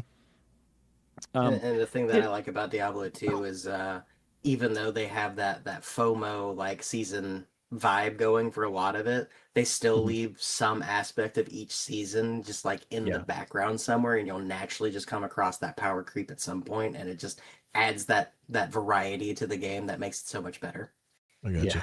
Yeah, it's so good. I mean, I've always liked Diablo games. There's times where I fell out of it. Like, I didn't do Diablo 3s later on, especially when it started attempting some seasonal stuff. Diablo 4, when it first came out, I was in it hard for a bit, but I tried like the first season a little bit, but then I kind of stopped. But finally got back into it again. I mean, I've had a huge history with Diablo, playing the original game even since I was kind of a kid and stuff, but it's been fun over the years. And then just want to mention too a little bit of Destiny stuff. You can mention Saturday Night Raid stuff, but Wednesday had a really fun raid. We did Garden last night, and it's always fun with the crew. And it's fun. This is again why I love raids. It can be frustrating and fun. And what I mean is, like, I don't mean frustrating like I'm having a bad time. I mean, like, it's like, okay, now we got to figure out how to make this work. Right. Making the mechanic make sense. You know, it's so interesting. Like, we get through the first 3 encounters, and we even had things that were messed up, but in each of those encounters, we were able to like change things on the fly, usually with no wipe or maybe one wipe.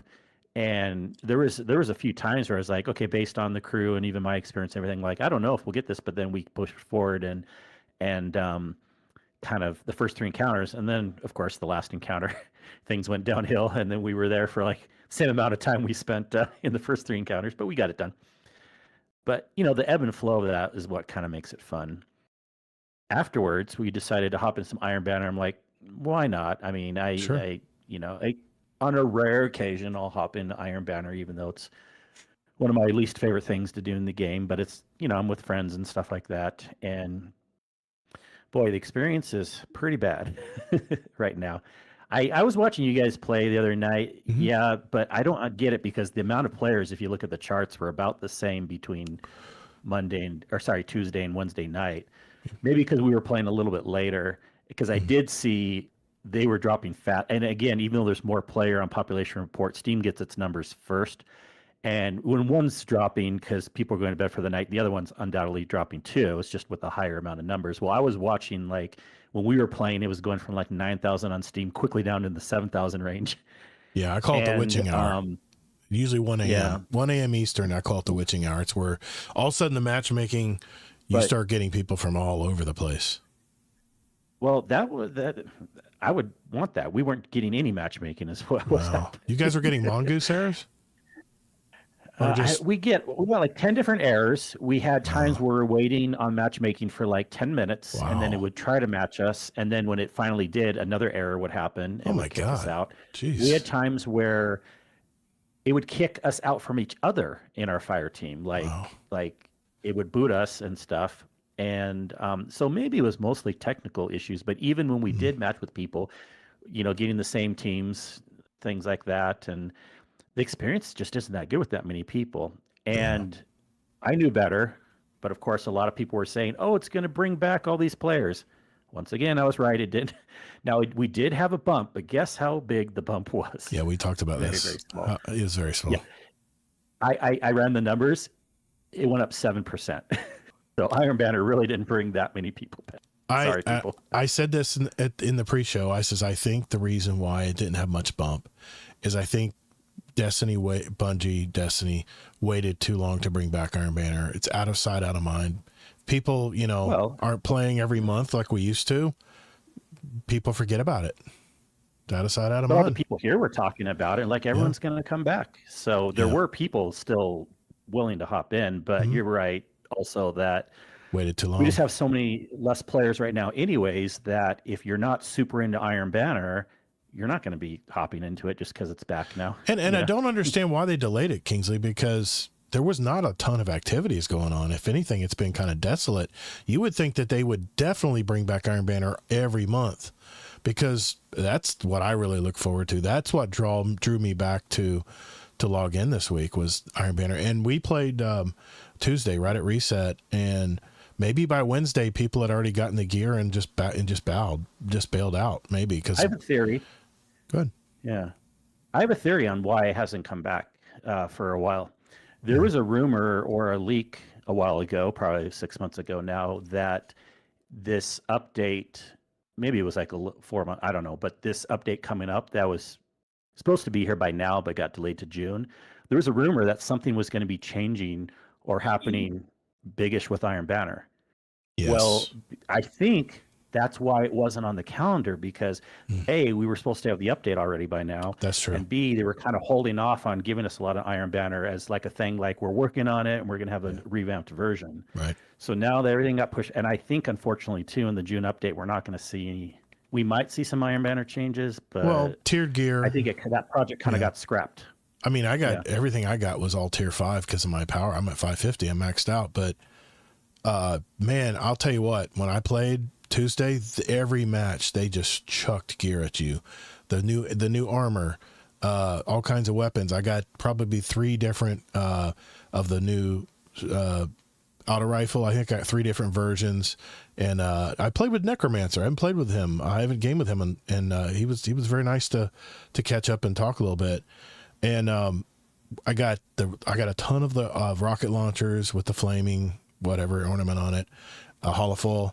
I got a bunch of the area of effect launchers, the primary launcher, grenade launchers. I mean, I got more loot than I needed.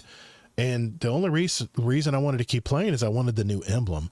The new emblem, I'm big on emblems, and but I'm probably not going to play to get the yellow banana shader. I probably won't play enough because, one, it's yellow. I'll never use it, and you have to get all the way in the back part of the track for the week, which means you got to put some games in to get it. And I don't know, man. I mean, they had a new banner. They had a new weapon. They had some. They had some other weapons that they had some holofoil versions of and stuff. I thought that was really good. But, that's about it. I don't care about all the loot being dropped. I kind of agree with Bleahy and everyone. We have too many weapons. Yeah. I would actually want loot to be a little more rare, so it's more meaningful when we get it. Yeah. I'm just going to call him Mr. Leahy. I think that's the easiest way to say his name. Because I know what his name means. There you go. You can call me Bill. I mean, Bill. Okay, I like that too. All right, sounds good. Like names. I like that. Anything else you want to mention, Kingsley? I think that's about it. That's a pretty full week, man. My wife and I went this past week to see a movie in the theater. I want to make sure I give you my review of this one. It's a movie starring Jason Segel and Samara Weaving called Over Your Dead Body. It's about a Hollywood couple that is just unhappy with life and marriage, and they both decide to murder each other at a cabin retreat, only to be interrupted by fugitives from the law, starring Juliette Lewis and Timothy Olyphant, which right now is one of my most favorite actors. He's having a reemergence. I love seeing him in movies now. Rotten Tomatoes has it at 70%, 7.3 on IMDb. I'm kind of in the ballpark of these scores. It was funny.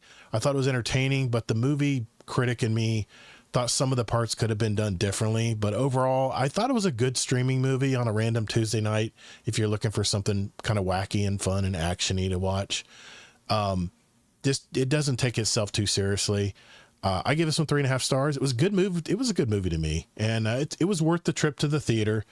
But like I said, even though my seat was broken, by the way, I had to move over on the other side of my wife, where an older lady had her purse on the seat next to me, and she was eyeballing me the entire movie. I'm like, lady, I don't want your purse. Please quit looking at me like I'm going to take your damn purse. I mean, come on, lady. She obviously hadn't been to movie theaters very often.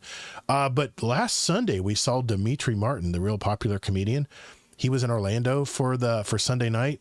We saw him at the Plaza in Orlando. And if you guys don't know the Plaza, it's a theater that I went and saw Jaws with my parents back in 1975. That that theater has not changed a bit.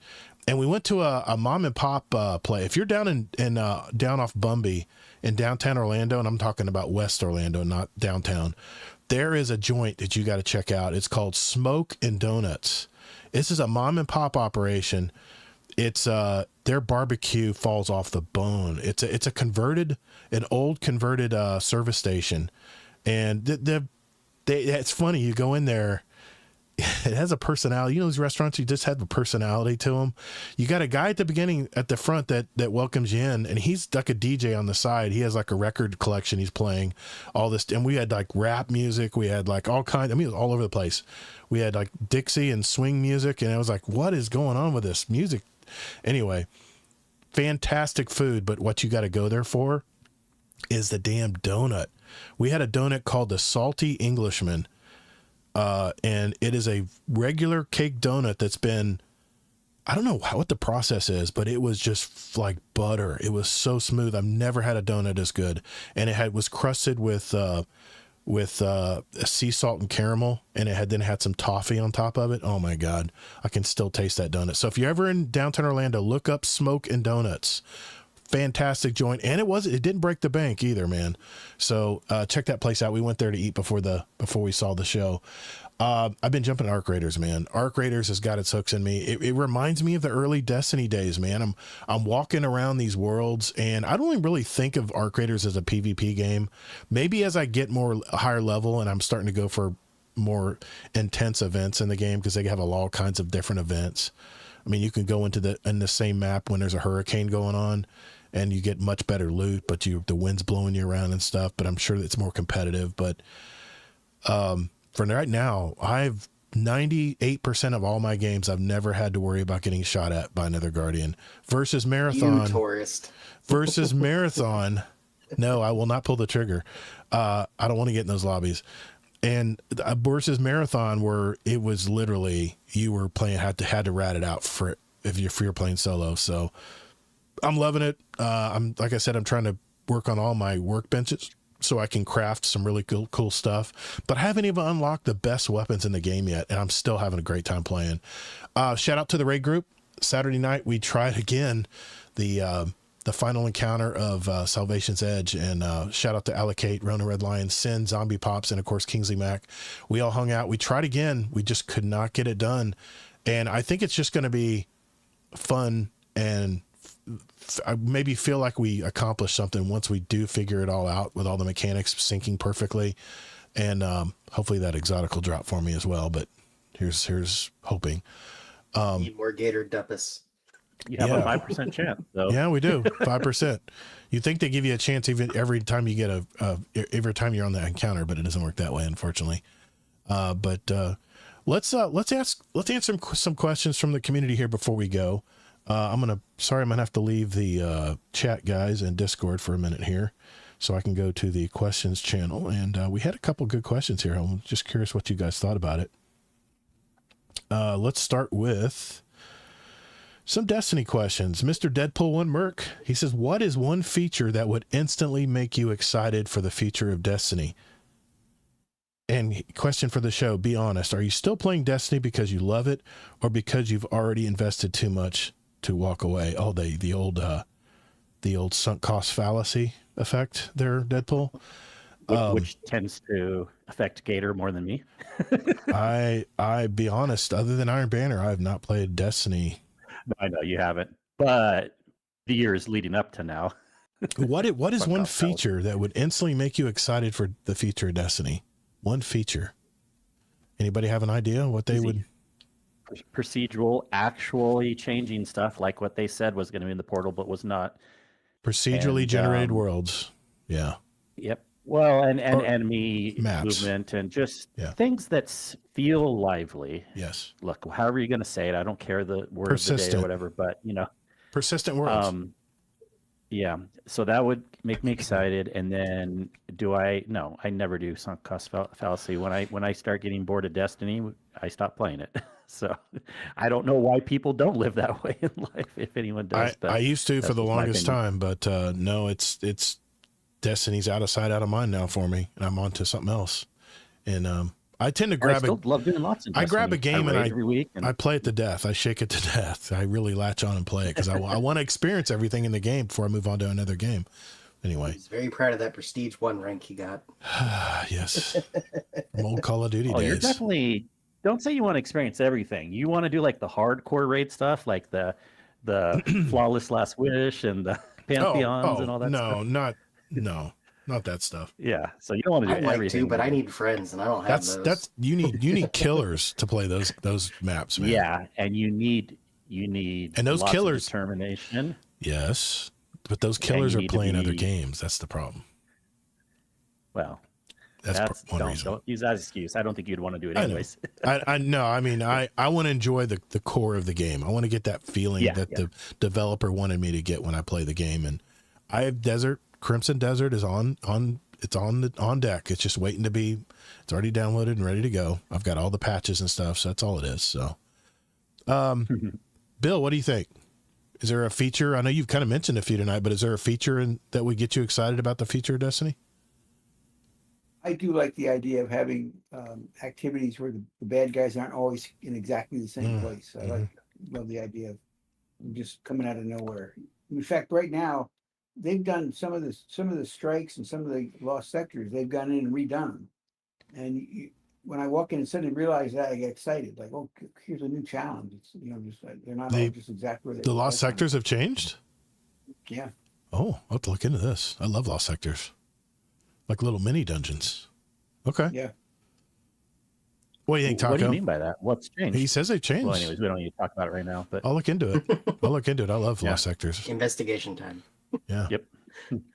I don't know if there's any like real one feature that would bring me back for like any staying power at this point. Because I mean, as far as like content goes in Destiny, outside of like doing raids more consistently, there's not a lot I haven't done, so there's not a lot of draw for me to come back in unless my group that I usually play with wants to. We're gonna try and do some Iron Banner this weekend, but I don't see that lasting too long. We usually just run like the new dungeon like at least once in a blue moon now. It used to be like 3-4 times a week because it was just giving us so much reward and loot rotation, and you could farm it, and that too. But I think a feature that would bring me back for just a little bit of staying power would be flamethrowers, as I said earlier. I would 100% just run around with a flamethrower, torching everything and laughing maniacally. And then if they shadow drop like a 6 subclass, I think that would bring a lot of people, not just myself, back for some staying power. How about a different character? Like a different class? Other than Titan different Hunter class would definitely be interesting because I like to experience, because I have one of each character ready to go on my account. Yeah, me too. And before they made it to where your power level was shared account wide, I would consistently get all 3 characters up to the soft cap, if not the hard cap. Yeah. And Bill, you asked me in some feedback last week why, if I like playing solo all the time, why do I want to play a group game like Destiny? And the reason is I want to be prepared when everyone's ready to play. So I'm always like for Arc Raiders, for instance, if I have some people want to jump in and go with the 3 stack and run in and do a certain activity in Arc Raiders, I want to make sure that I got the best weapons, that I can craft anything on the fly. I want to be ready. I don't want to be that guy who's like, do you have this? Oh, no, I don't have that. I can't make one either. So I'm always that guy who wants to make sure I'm fully prepared when it does come to the point that I play with others, especially like raids. That's a good example. I want to make sure that I already have a maxed out build with max health when I play Iron Banner, because I know that gives me more hit points when people are trying to shoot at me. I want to make sure that I have that perfect Warlock build when I run into Salvation's Edge. I just want to make sure I'm prepared, and that's the reason why I like to do a lot of the grind solo, and just kind of prepare for when I am asked to play in a group or something. So you asked that question last week, so I just want to answer it. Yeah, that makes sense. So that's just my play style, as Kingsley would say. So, Did you come up with something, Kingsley, for that? And you're antisocial. I'm what you call introverted, so I have to have recharge time. You know about this, Kingsley. No, I am too. I can. That's why I could joke about it. Yeah, I'm an extroverted introvert. I can turn it on when I need to, but then I have to recharge. I have to have alone time where I can. Even my wife knows this. We both are introverts, and we both have to, like, she goes and does puzzles and listens to an audiobook, and I just go in my office and grind and get stuff for my workbenches and arc raiders. Another question he had was, do you think Destiny is one big update away from a comeback, or is it past the point? I think we kind of answered that already, but if it was one big update away, remember what people were saying about Edge of Fate? Yeah. Remember what people were saying about Final Shape? And that was a pretty good one, but no, there's no way, even if they make a Forsaken level update, it wouldn't bring as many people back these days as it did with Forsaken. I still think it's a way better chance or shot if they make a new game versus a really big update. Yeah. You guys agree? Or... Oh, yeah. I do think the one difference is that I don't think Destiny's ever had this kind of fall off of player numbers. Yeah, no, it's the lowest it's ever been. Lowest. And so, I mean, the reaction of the Bungie team is going to either be, hang up the towel and say that's the end, or it's going to say we're going to do something crazy that's going to blow our socks off. But one can always hope. Yeah. Mm-hmm. Some more general questions. Just want to get a couple here before we go. Dadbot Hero, do you think looter shooter genre is dying in the sense that there are no new IP stepping in to carry it forward, and that games like Destiny 2 aren't really pushing innovation anymore, leaving live service looter shooters like the Division 2 and Warframe as the only titles realistically capable of sustaining the genre over the next 5 to 10 years? You think the looter shooter genre is dying, guys, in the live service?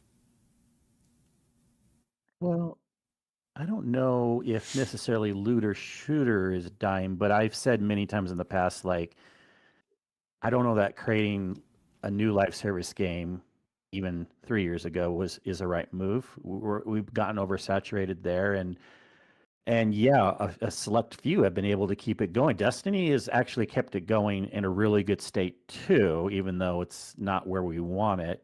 I'm just saying, and if you still look at, like, most people could agree it's been good for 6 years or 8 years or whatever, you name your number.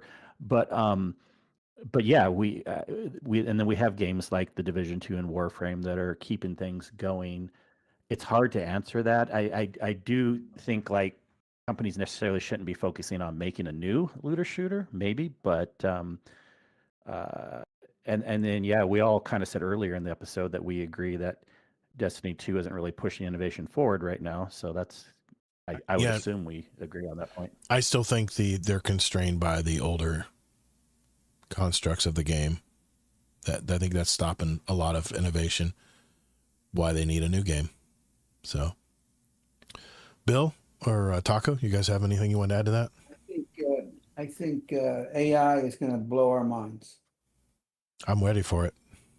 I mean, if we're going to integrate it into our lives, I'm ready to go to Zavala and he'll tell me to take a hike, kid. I ain't got time for you right now. It can have a personality, you know, I'm busy. Is that your kink? You just want him to yell at you? No, it's not my kink. No, I'm just saying it would be, can you imagine going to Zavala and instead of the canned thing that he always says when he does no expression on his face, and all of a sudden he turns around and goes, beat it, punk. You're a pleb. Get out of here. Yeah. Yeah, I just scanned your stats. Get the hell off my platform. You have not put enough hours in, sir. Don't even talk to me. You haven't put enough hours in this week.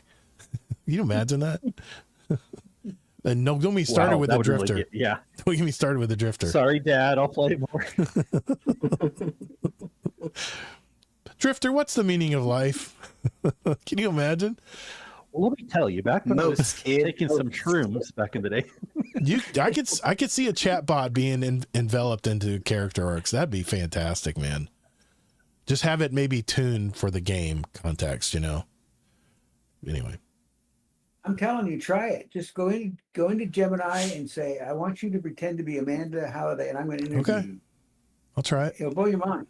I'll try it. I use Gemini 3. I love Gemini. That's my game of choice.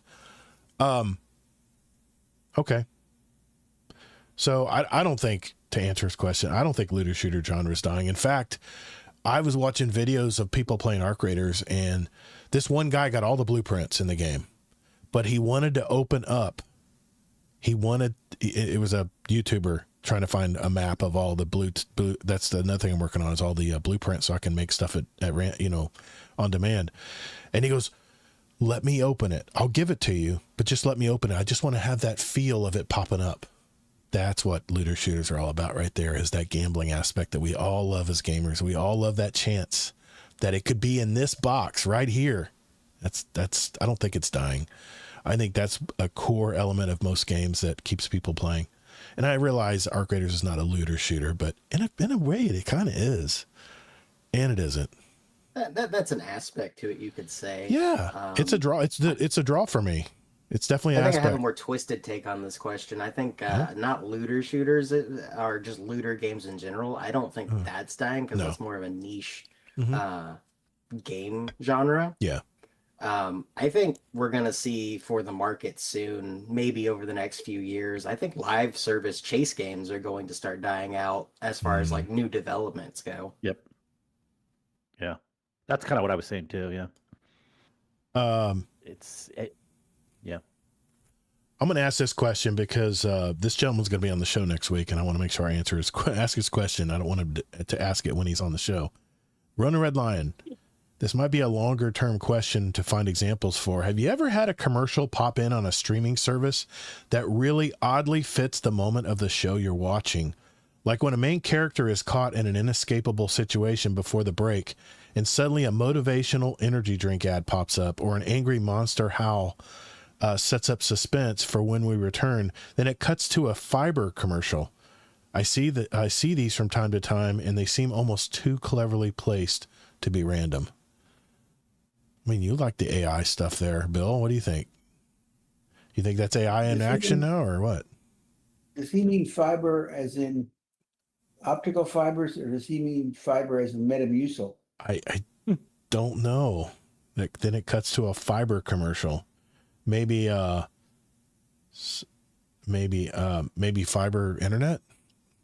I don't know which one he's referring to there. I'm trying to draw the two together.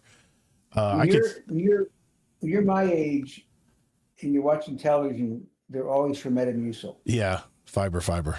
Yeah, gotcha. Yeah. What do you think, Taco? I mean, I can't really comment on that because everything I watch doesn't have commercials anymore. I got you. The last commercial I saw was literally in the movie theater, and we started seeing TV commercials for the big screen. I was like, did I just sign up for like cable? What happened here? I know. You'd be surprised what they screw commercials. In fact, before streaming, and I always paid for the streaming services that had no commercials. Yeah, right. And before that, I had a TiVo since like the year 2001, so I was always skipping commercials. Yep. So screw commercials. 30 but seconds, I love 30 the seconds. question, Ronan. I can't really think of an answer myself.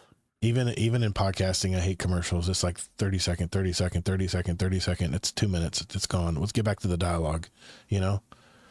I think commercials are going to ruin podcasting if we don't be careful. It's really I don't want it to become radio. I really don't. It's what killed radio. You had 40% of your content was all screaming about a sale at the local Ford dealership. I don't want to hear that. I want to hear the damn music. Yeah, the radio star. Maybe so. I don't know. Did you hear that's not video killed radio? MTV went down. Yeah, exactly. Yeah. And streaming killed MTV. True. I'm going to save this other question from Deadpool and Merc till next week. I think I'm curious to see what Ronan says about that. So anyway, that's our show, guys. Thank you much for hanging out with us tonight. That was a great conversation, guys. I really dig this. This was and Kingsley, you can say, I think we timed it perfectly. I think 3 topics definitely worked better than 4. It was because we could elaborate more in the catch-up segment, it kind of made sense. So thanks everyone for hanging out with us tonight. If you would, Bill or Amazing Taco King, want to give a shout out to anybody, or just say hi to somebody, anything you want. I'll just say hi to my fire team. Okay. Taco? Yeah, shout out to my 2 fire team members, Zitping and Cyclops Caveman. They're now starting to listen to the podcast. I'm slowly incorporating more followers into the cult of Todd. Nice. Very nice. Kingsley, any shout outs? Yeah, I want to give shout outs to HT Tech and mostly Allocate for helping me learn Warframe. Awesome. Yeah. Good people. I was there too. Oh, I give shout. Yes, you were too. I'm just thinking of like people that I was actually like playing with. I do want to play with you sometime. I'm gonna grab that download code. I thought that when you guys said Soulframe, I was thinking of some anime game or something. You know, that's what I was thinking when people said Soulframe. So I can't wait. I'm gonna try it out. Thanks everyone who hung out tonight. Remember, if you want to give us a review on Apple or Spotify, there's links in our website, guardiandowncast.com. Remember, it's Todd the Gator, TODD, if you want to hang out with us next week. We will have 2 more people on next week with some more topics. So thanks to our Discord, thanks to YouTube, thanks to Twitch, all of our input that we've gotten from everybody tonight. I hope you have a good week. And remember, as in life or in your game, get your reps in. Later, Guardians.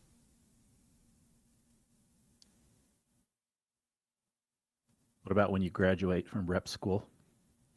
Hey, repetition is the mother of skill. You never heard that? Well, I'd prefer the father of skill.